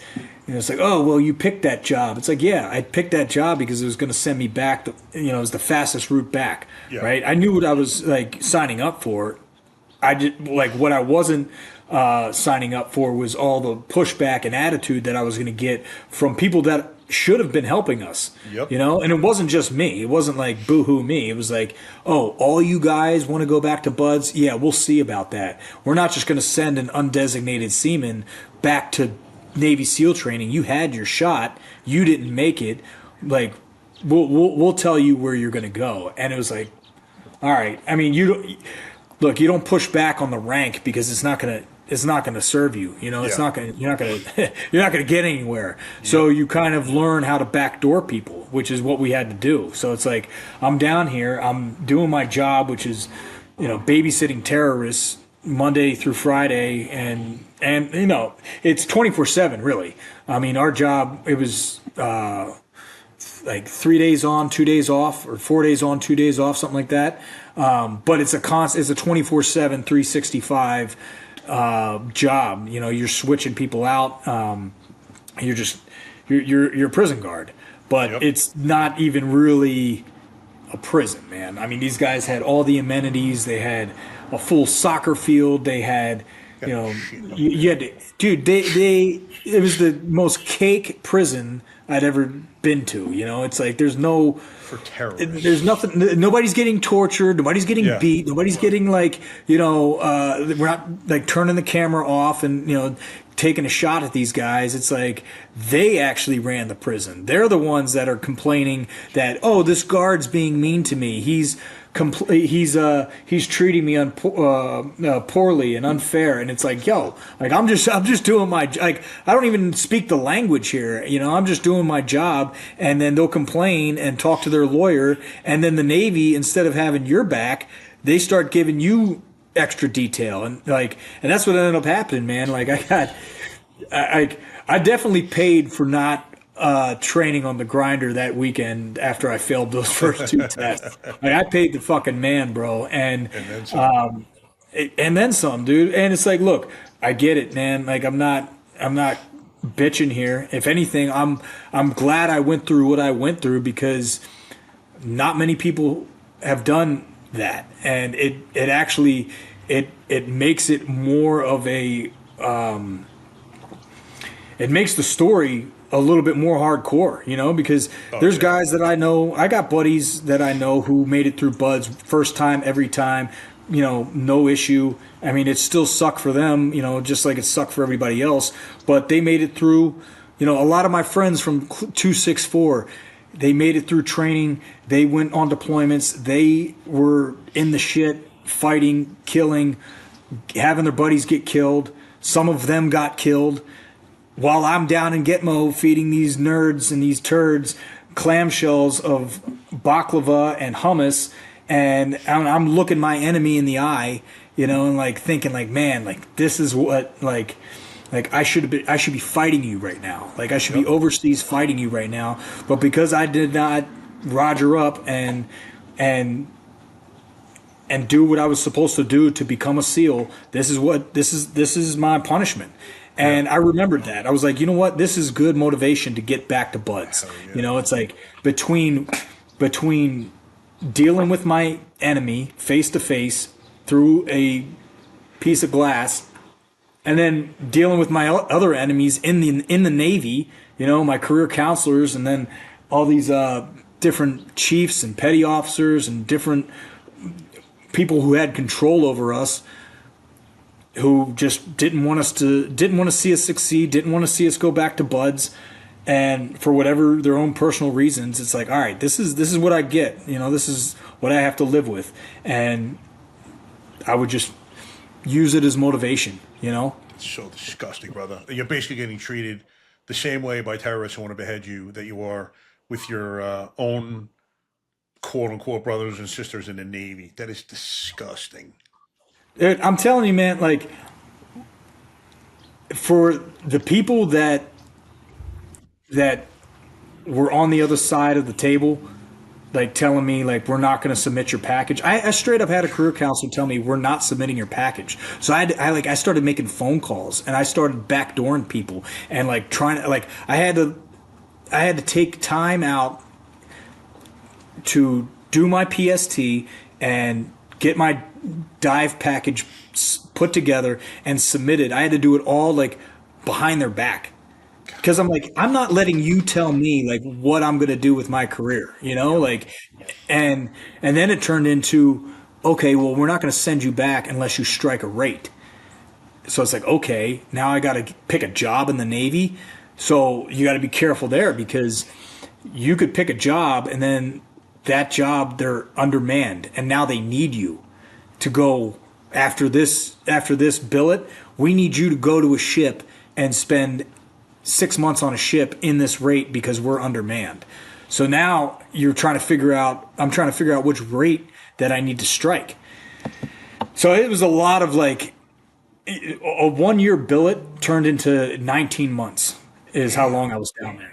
Yeah, man. So I was down there for 19 months trying to figure out like how am I going to get back and talking to different people. It's like, you know, I'm either going to get through the door or go around it or go over it or bust it open. Like somehow or another, I'm gonna make this work.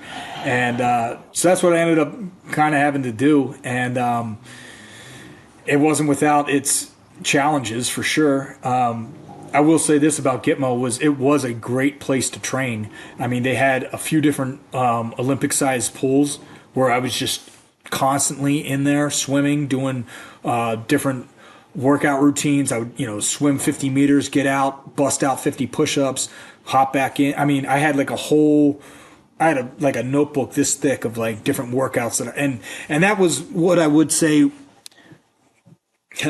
I guess an advantage would be is that I had already been to Buds. I know how to train. Yeah.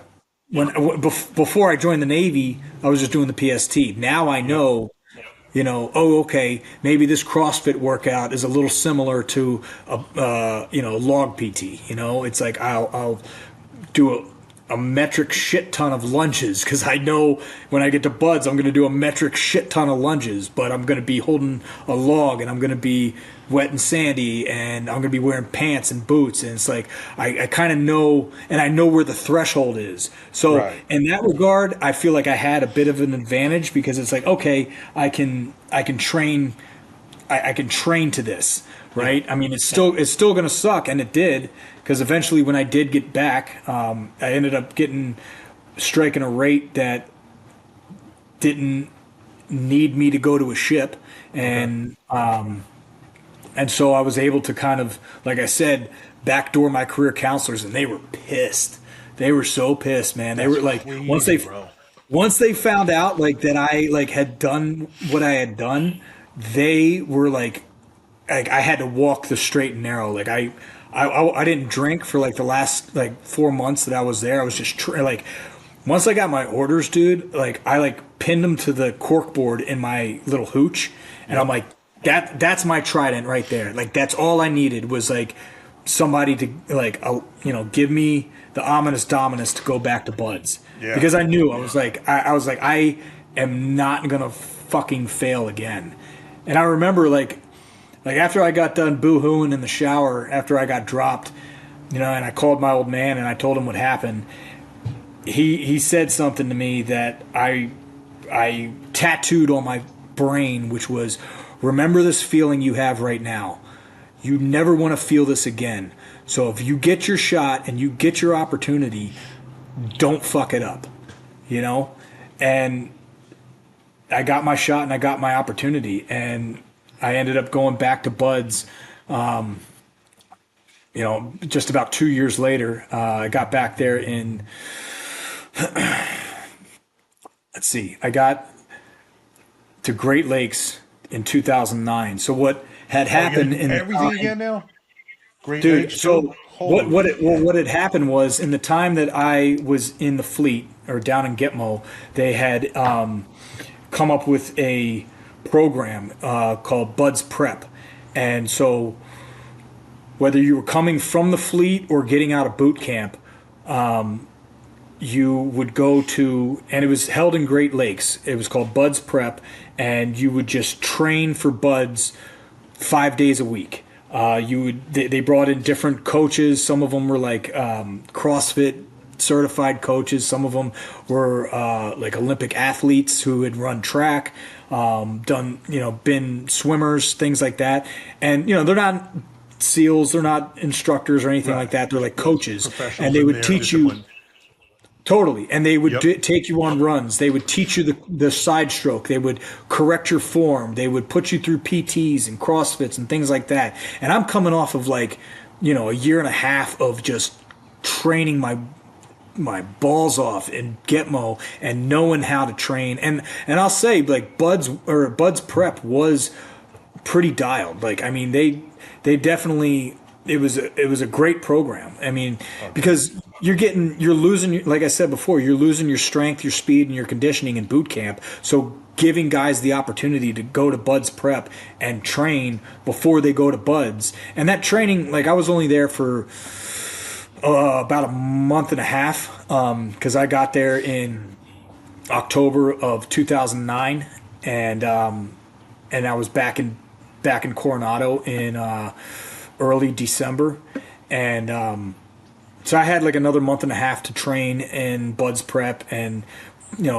click up with guys who I thought were going to make it. And I will say there was about 15 of us that went to Gitmo, and out of the 15, 5 of us went on to become team guys. So 1 in 5. Like that was that, and then that's a pretty accurate statistic. You hear anybody talk about Buds training, like that's 1 in 5 make it. So yeah, man, I did Buds Prep. Got to Coronado in December 2009, and then classed back up with class 281 in early 2010, and I was curious to see like how much training had changed since 264, and if anything, man, it was just as hard, in some ways harder. Really? Nothing was easier, I'll tell you that. A little bit more of the big Navy involvement, which I'm never a fan of. Guys around my era and before me, we all joined because the teams are different than the Navy. It's a separate entity. It was like SEAL teams was like, it's the war club, it's the biker gang, it's the fraternity, it just happens to be in the Navy. And it got to a point where, between publicity and things happening, Navy just got their fingers more and more in our cake, and it was a lot more briefs from the Navy, a lot more instruction from the Navy, classes from the Navy, and I was just like, well, this is different. But then once you got in the phases, man, it was the same. It was water still cold, boats still suck, logs still heavy, sand still soft. I mean, I like I said, the slight advantage that I had was knowing what was coming, but is that an advantage? It's like a kick in the nuts is the kick in the nuts, whether you know it's coming or not. So I classed up with 281 in like January of 2010, and yeah, bro, it was. I mean, I will say what's great about having been in all these Buds classes is the amount of guys I can call my brothers that I know from all those classes that went on to become team guys, and knowing a lot of dudes. So yeah, man, 281 was a pretty awesome class. Had a lot of hitters in that class, and I was crushing. Right? At this point, This is my third first phase, fourth Buds class. Okay. So, and I'm crushing everything as far as the evolutions go. No problem on the swims, no problem on the runs. Never had a problem on the O course. So I'm cruising through the training, but beginning of the second week of first phase, I ended up getting AGE, or I'm sorry, not AGE, VGE, which is it's like a intestinal, like it's coming out of both ends. Damn. And I lost like 12 pounds or something, like maybe 15 pounds. I was like skin and bones, and like pale. I think I got like 1 day off of training maybe to like shit and puke my brains out, and then I was back at it the next day. And it's like you go to medical, you go to medical, man, and they kind of, unless it's coming out both ends or you got bones sticking out, like you're going out there to train. Yep. Because you get some guys that they call them medical commandos who would just hide out in medical, and they most of them ended up quitting because they knew like they couldn't really be touched if they were a medical role. Yeah. It's like you're waiting to kind of get better so the instructors can't fuck with you. But a lot of them ended up quitting. Some of them made it. Yeah, so I got the VGE second week, but still passing everything. And then going into the third week, like I wasn't getting better, but what are you going to do? Yeah. So you're literally diarrhea and puking all day long as you're training. Yeah, bro. I mean, it's shit.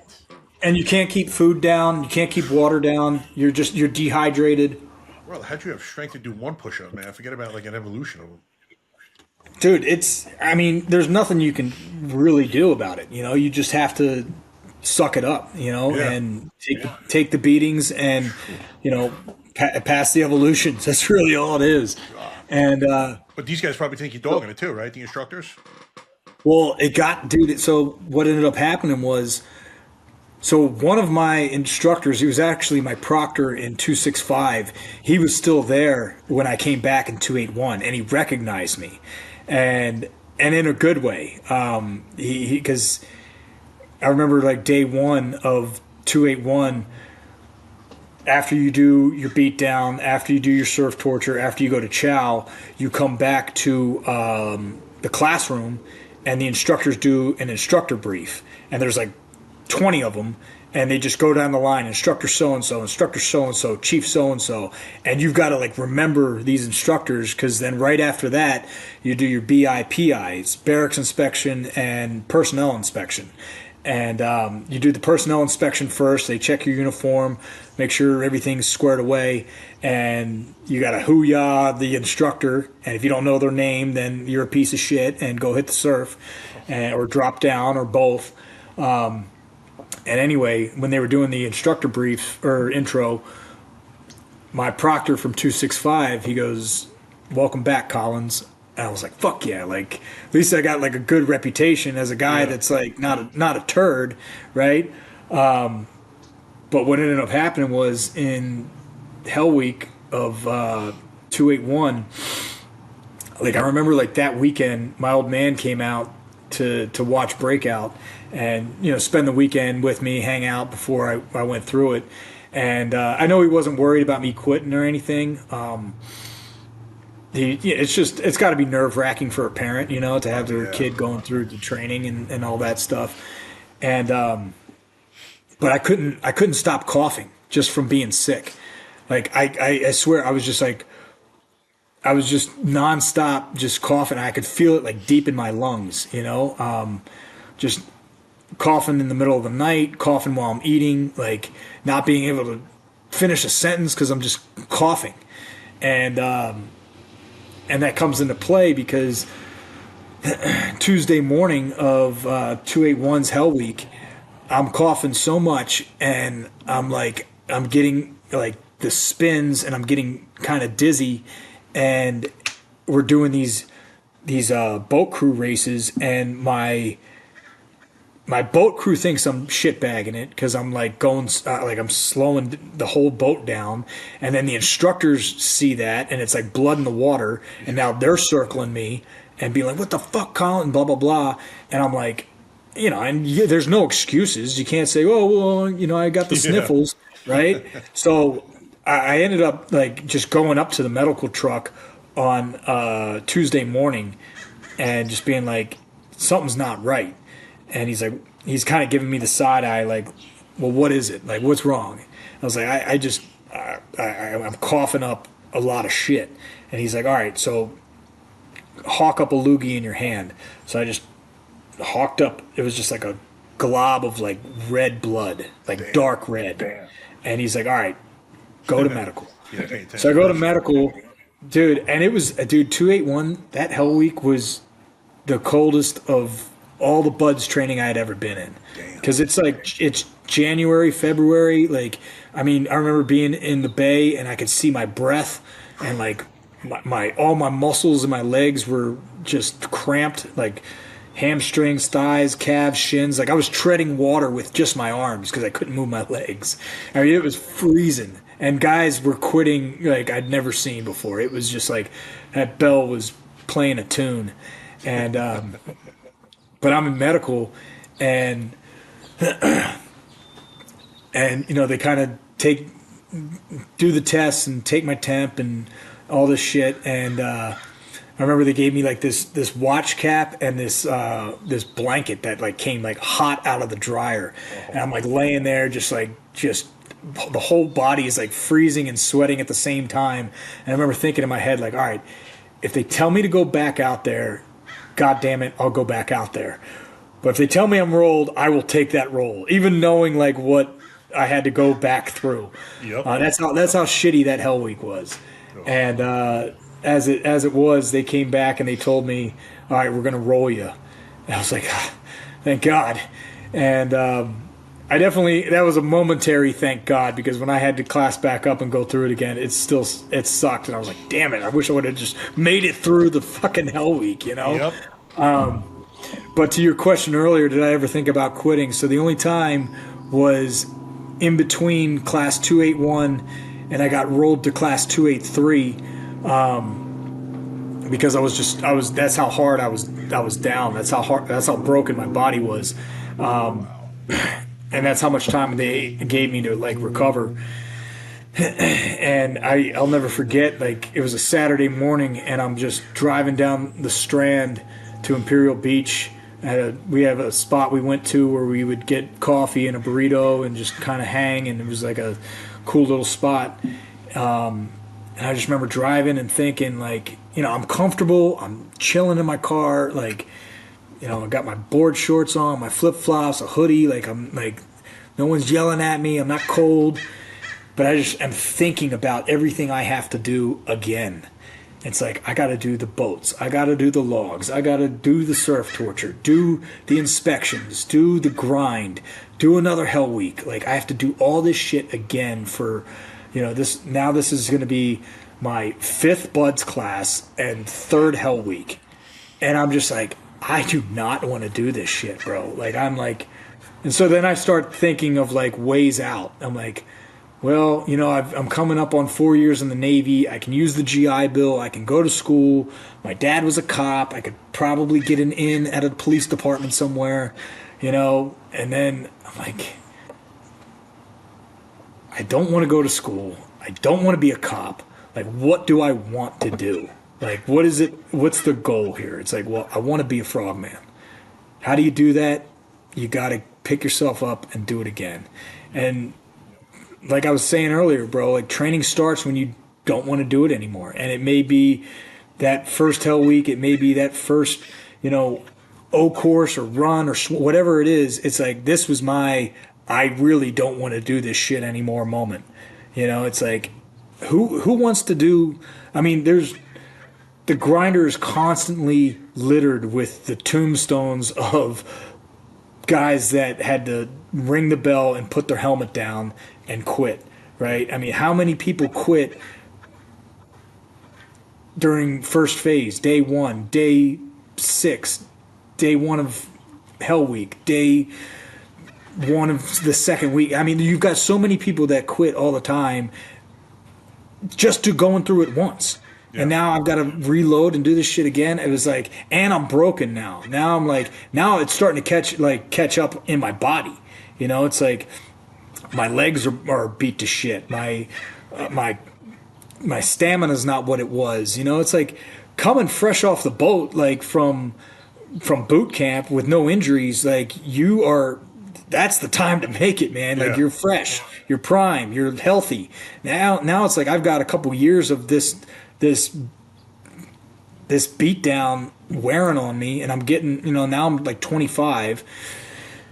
I mean, it is what it is, though, man. I mean, these are the cards that I'm dealt, and this is what I got to do. So, again, stop feeling sorry for myself. It's like, all right, this is what I'm going to do.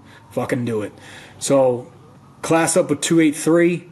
Another great class full of great dudes, and more of the same, man. It's like, and there's so much that, like, we could talk a week about this. It's like every day you've got different evolutions. You've got knot tying, you've got drown proofing. You've got so much stuff that you have to do throughout. It's not just like taking the punch. Like, you've got to perform. You got to do the evolutions. And I got to do it all over again and again and again. And so I'm like, this is the last fucking time I'm doing this, man. So class up with 283, make it to Hell Week. About a third of the way through Hell Week, our LPO and OIC of that class had quit. And that's when I got put in charge as the LPO. And for me, it kind of ran smooth from there on out, because, they tell you before Hell Week, it's like, OIC, LPO, take control of the class, because if you don't, the instructors will.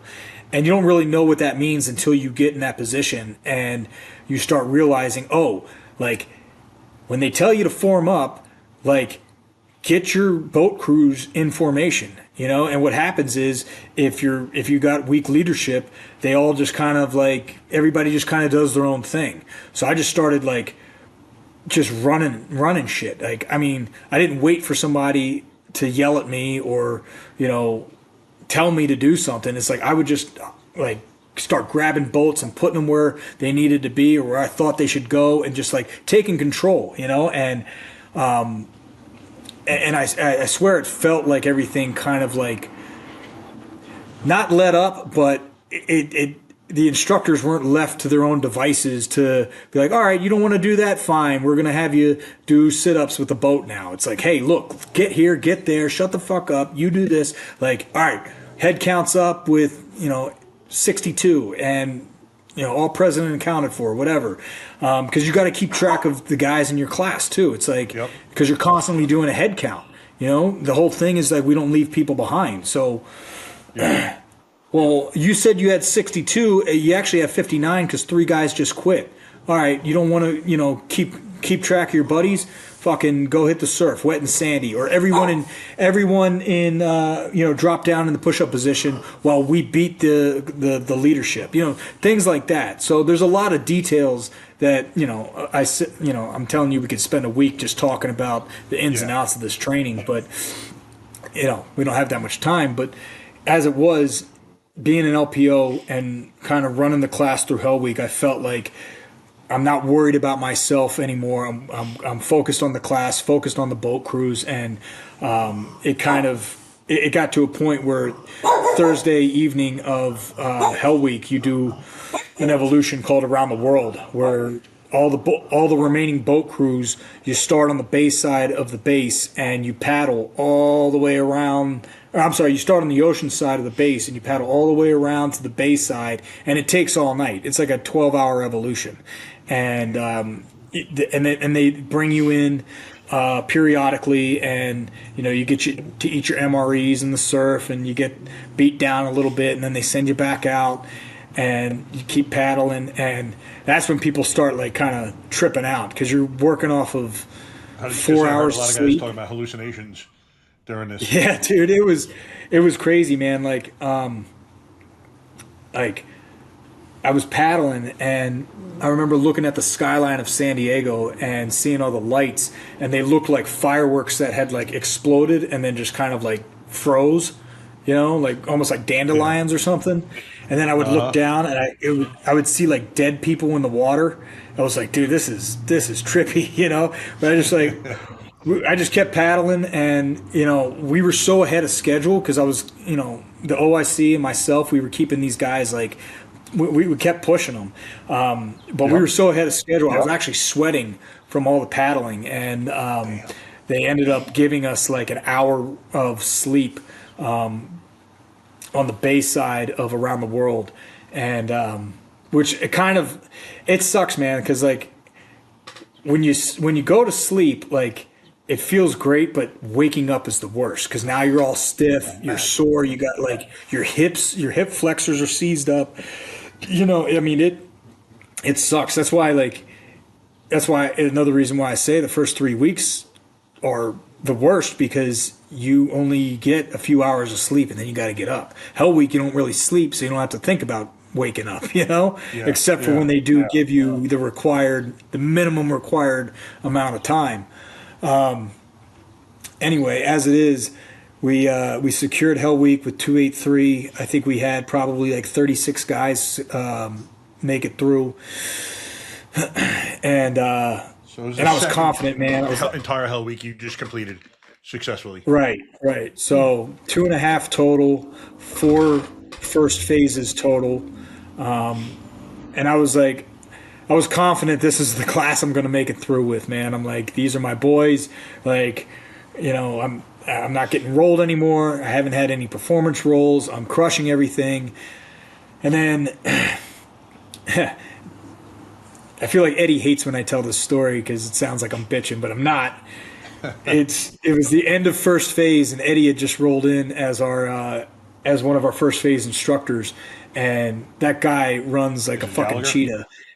Yeah, and he took us on like a little hoo-yah, secure your class from first phase beach run, and dude, he must have been going at like a 6-minute and 30-second clip for 5 miles, dude. Like this guy never slowed down, and being a class leader, I was like right at the front, and I'm like, I'm not slowing down because it's better to keep up than it is to catch up. Because once you start getting further and further back, then you start getting gooned. Then you're never catching up. It's like I'm just going to stay at the front of the pack, and I did. And what it cost me was my legs, because I ended up getting stress fractures in both my legs. Oh. And so going into second phase, like if you look at both times I went through buds, right? It was like 264, I made it to Hell Week and got rolled. 265, I made it to second phase and got rolled. And then 266, I got dropped. So 281, I made it into Hell Week, got rolled. 283, I made it to second phase, got rolled. So we're neck and neck here.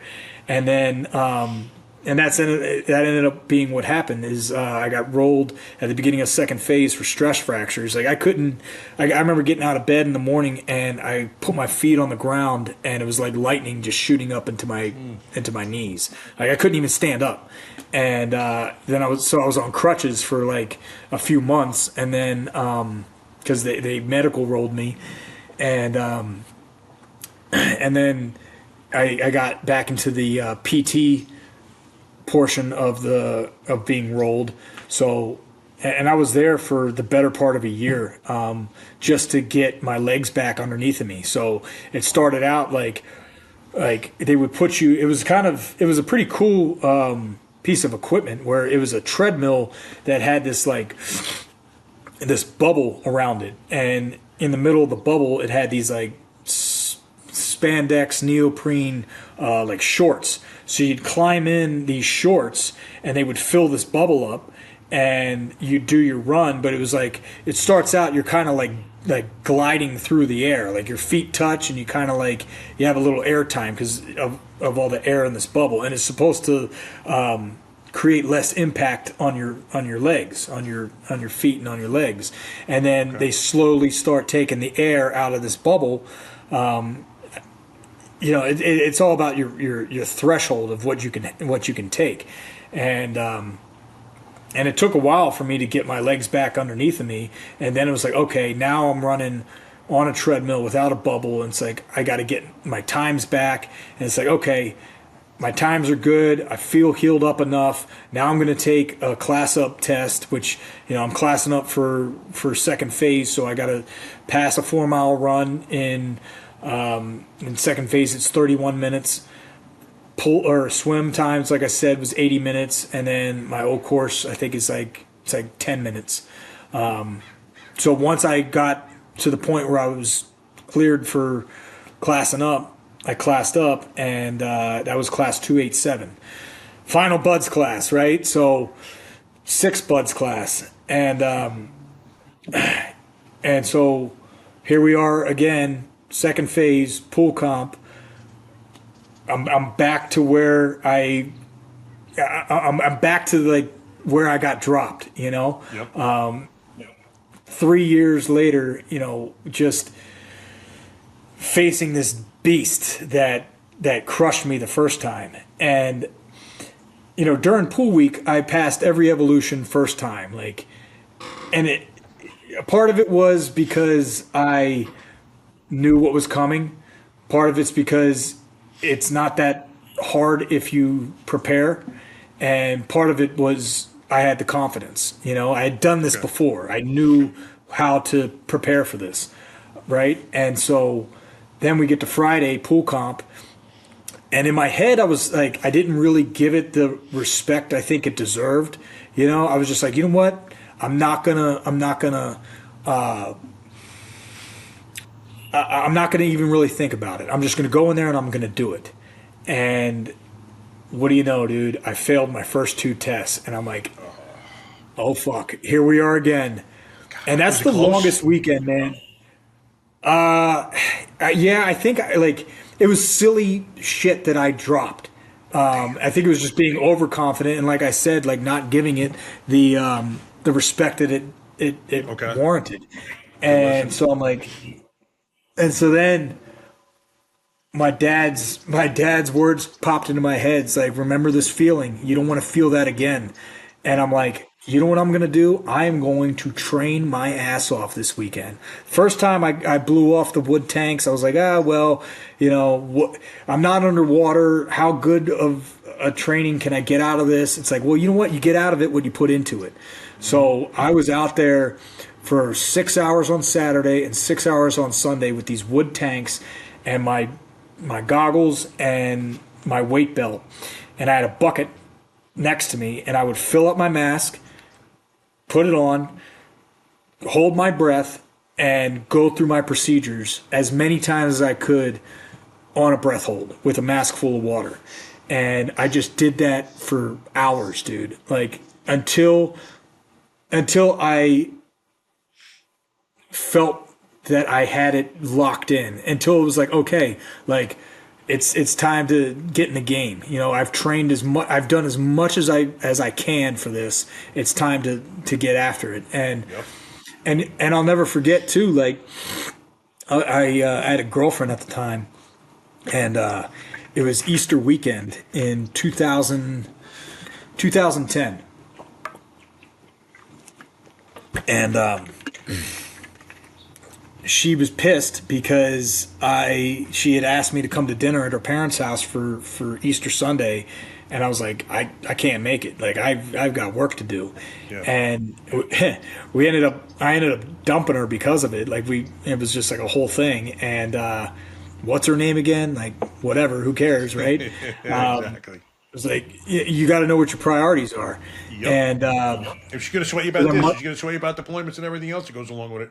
Oh, dude. And it's you don't want to go into buds or the SEAL teams with a girlfriend or a wife, man. I mean, guys do it, and they, some are successful, most aren't. But it's dude, because once you get a Trident, man, you're constantly away for training, and it's your life. And there's plenty of fish in the sea, bro. You'll find somebody. And so at this point, it's I'm married to the training. I'm married to the teams. Let's fucking go. So Monday morning rolls around. And another thing, bro, I think there's power in words, and there's power in positivity and negativity. You know, like you are who you choose to be. It's like you either, whether you think you can or think you can't, you're right. Yep. You know? That's my favorite So quote. what I ended up doing, man, I brainwashed myself into passing this test. And how I did it was like, aside from the training, I said out loud, when I wasn't holding my breath or eating food, I was saying out loud, I will beat pool comp. I must have said it 50 million times throughout that entire weekend and up until I entered the water Monday morning. Like, I mean, guys were like looking at me like, what the fuck is he saying? Why? Like, is this guy lost it? And I didn't care, dude. Like, I mean, I am like, it's not about like how it looks, dude. It's about the results, you know? And I just Rose Namajunas. Do you remember her, UFC fighter? Yeah, I'm dude. The best. Yeah. I'm the best. I'm the best. I love Yeah. her. She's the Dude, I love that. I love that, bro. Like, and look, she ended up becoming the best and becoming the champ. And it was like, that's where my mind was with this. And I used the words, I will beat pool comp, not I'll pass pool comp, or, you know, I'll make it through. It's like, I will beat this shit. And so when I went in for my third test Monday morning, entered the water, did the test. 20 minutes later, I get the whammy knot. I know I can't get it out. I ditch my gear, do the procedures, kiss the deck, get let up, blowing out air the entire time. I come up, and the instructor who put me through the test, he asked me, he's like, well, how do you think you did? And in my mind, I'm like, I crushed that. But you want to be humble, and you don't want to, like, you know, he tells you if you crushed it or not, right? So I was like, I think I did all right. And he goes, you fucking blew it out of the water. He's like, good job. And that moment, like, was just as rewarding as getting pinned. Really? Because I had finally, like, I had finally, like, put this demon under my boot. You know what I'm saying? I had finally, like, I had now I'm in new territory. It's like you're talking about like 3 years of hard work and training and like and dealing with eating shit sandwich after shit sandwich with the Navy, with these terrorists, with just getting, you know, the constant setbacks, the injuries, the rolls, like all this stuff. And I had finally gotten to where I should have nailed it the first time, right? But you know what, man? Whatever. It's like it's all behind me now. Yeah. I'm in new territory. I've conquered my demon, and now let's get to work. The only easy day was yesterday. Let's get on to the next evolution, man. And from then on, man, I made it straight through to SQT graduation with 287. Which, if you look at it, like other than that first phase. Indoc and first phase, I was with 287 the entire time, you know. Okay. So it wasn't easier after that. Like, I mean, I still had, you know, there was plenty of hard evolutions and things that I was on the bubble for. You know, in third phase land nav, I had to pass on my last attempt, and I ended up doing it. Later on down the road, CQC and SQT, I was on the bubble, ended up crushing it. You know, like. Because I knew at this point, I was like, I am never going to ease up or think that I got this in the bag ever again. Yeah. Because nothing's guaranteed, and you got to lean into it. Like the harder it is, the more you got to push back, and the more you got to lean into it, because you cannot let up for a second, and it gets harder and harder. But you build a resilience, you build a strength, you build fortitude, mental and testicular. Like, you push through that shit, and you look around and you're like, these are the guys that I'm going to be serving with. These are my brothers. These are the guys that are relying on me to pull my weight, right? And that's really what it comes down to anyway. Is like, you know, you have boat crews, like you have single evolutions here and there, pool comp, run, swim, land nav, stuff like that, but you're a team. You know, this is like, it's about your teammates, the guys to the left and right of you. You know, they tell you in the beginning of BUDS, look to the left and right of you. That guy's going to quit, right? later on down the road, you look to the left and right of you, you're like, these guys did not quit. These guys are counting on me to save their ass if they get clipped, to carry them out, to cover them while they move, whatever it is. It's like you're locked in, and it was, honestly, bro, like looking back on all this stuff that I had to go through, it's like I'm glad I went through it, man. People will, they'll say what they want and they'll be like, oh, this guy's complaining about his career. It's like, dude, honestly, like at the time it fucking sucked, and I wouldn't want to do it again and again and again, but I did, because I did want to do it again, because I did want to serve my country at the highest level with team guys. And you know what, man, like I'm glad that's my story, and that's what I went through, because I mentioned earlier my buddy he's from Maryland just like me, and he went through everything just like me. He went through a few buds classes. He got dropped after Hell Week. He came back. He made it through. And his joke was like, he's like, anybody can go through buds and Hell Week once. It takes a real man to do it twice and 3 times. And he also said like, I'm all about the small percentages. It's like the small percentage that makes it through Hell Week, the small percentage that gets dropped after Hell Week, and then the even smaller percentage that comes back and makes it through to the end. And I'm like, fuck yeah, dude. Like that, I like that mantra, because, again, dude, the guys are quitting before the training starts. Guys are quitting throughout the entire phase and Hell Week. Guys quit after Hell Week sometimes.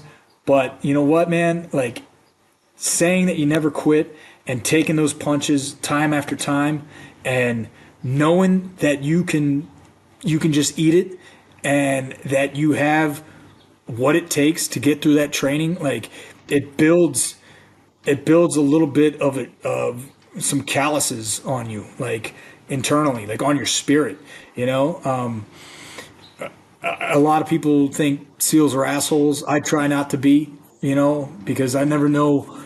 I try to represent the community in a positive light. There's plenty of assholes in the world. I don't want to be another one.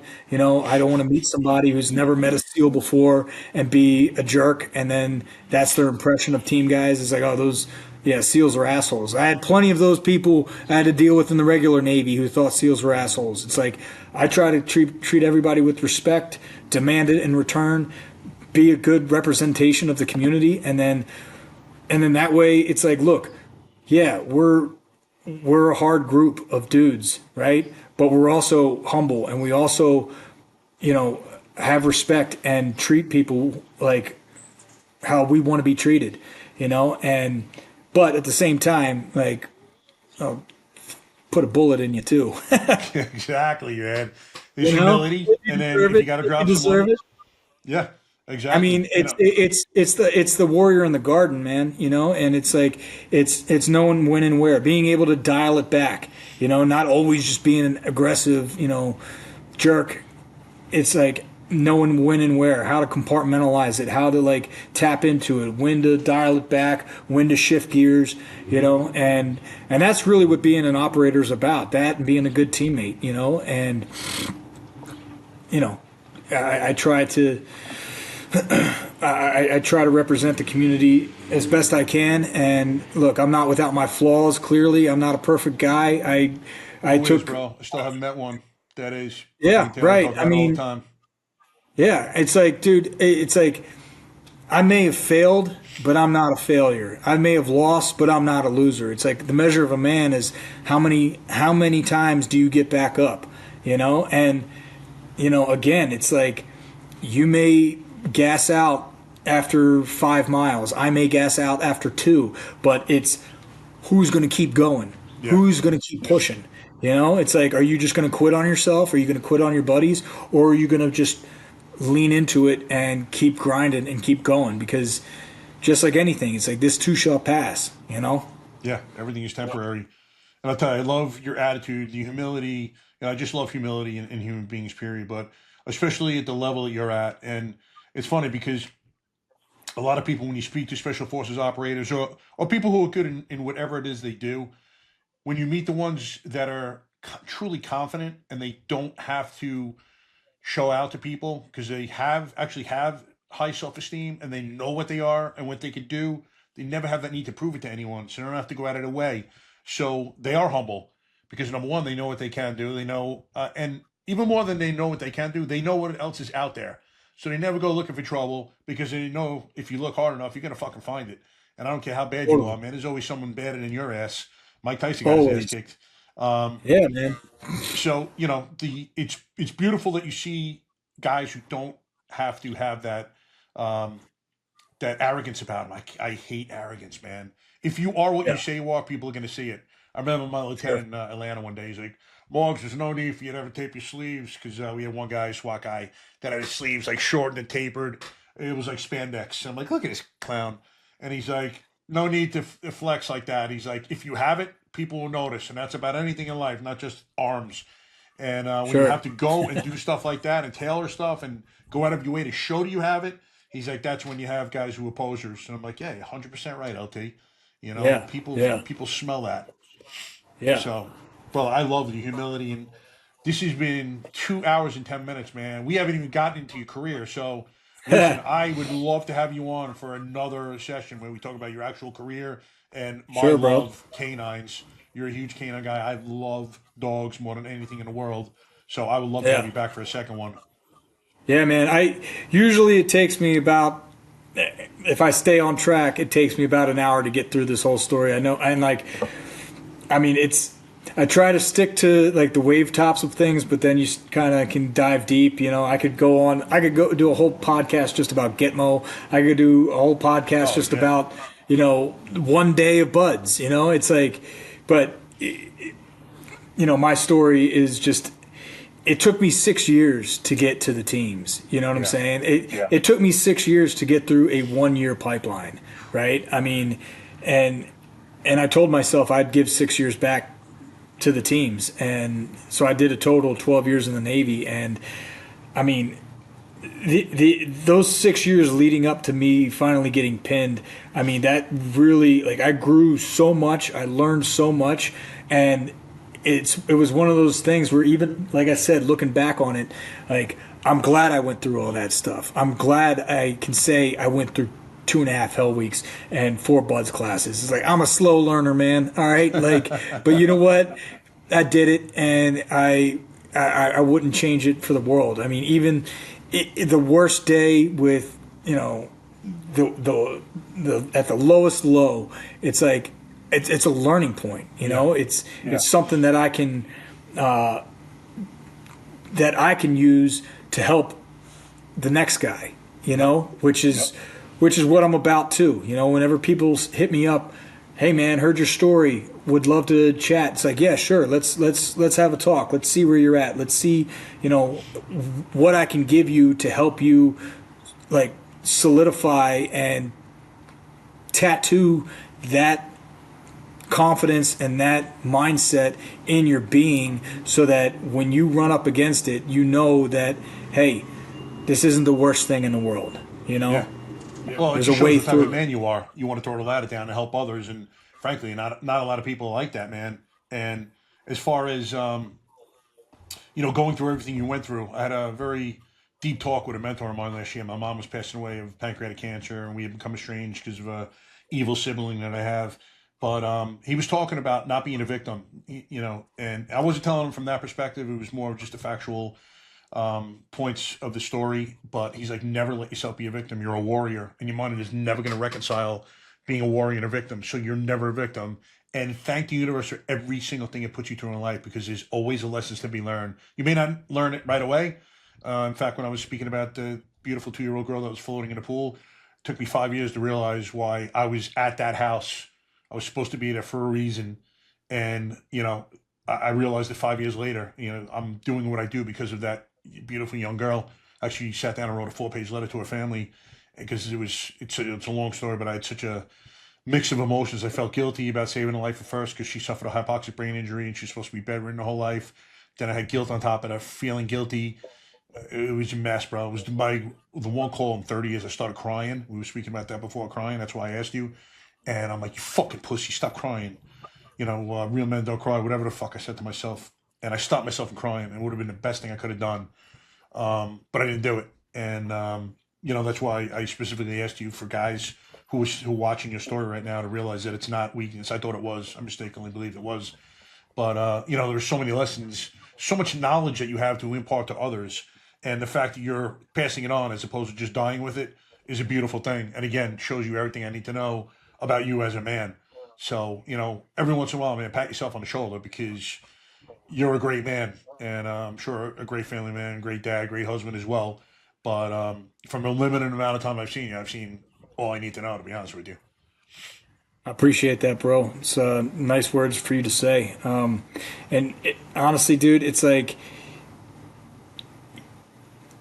we were talking about before the podcast started, like everybody is going through something, everybody's got their own problems, their own struggles, their own day-to-day thing that they're dealing with, whether you're getting cut off on the road by somebody or somebody treats you unfairly or, you got some bartender that's being a jerk the other night that I didn't like, whatever. Everybody's dealing with their own thing, right? And it's just understanding that we're all human beings. We're all just trying to figure it out and just, being kind to your strangers, your fellow man, woman, and just like, and yourself and yourself too. Right. Have the gratitude, give yourself a little bit of grace, forgiveness, and just be a good human being. The world needs more of that. And I appreciate you having me on, and I'm not here to beat my chest about anything. I mean, if anything you hear my story, you're like, God, this guy just didn't get it.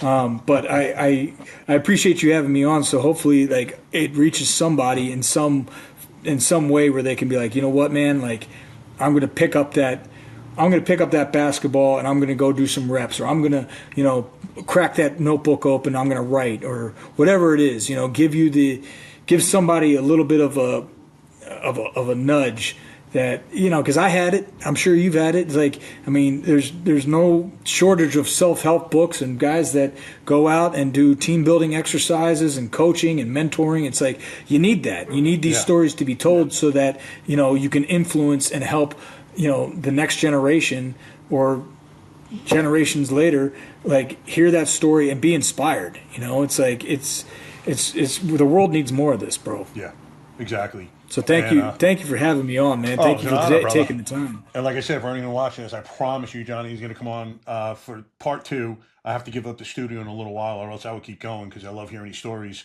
But I have to hear about your career, and I have to hear about K9. Guys, I promise you, Johnny will be back. Whether or not he's kicking and streaming, that's one thing, but he's going to be back on his podcast because it was unbelievable speaking to you. I was so looking forward to this one. Brother, I want to thank you again. Please just go over your social medias. All the links will be in the bio for anyone who wants to reach out and get in touch with you. Sure, yeah. So my personal Instagram, that's all I'm on, is at Shoot, Eat, and Lift. It's a nice little SEAL acronym there. Yeah. And then the shooting company that I work for is Red Watch. So it's at Red_Watch.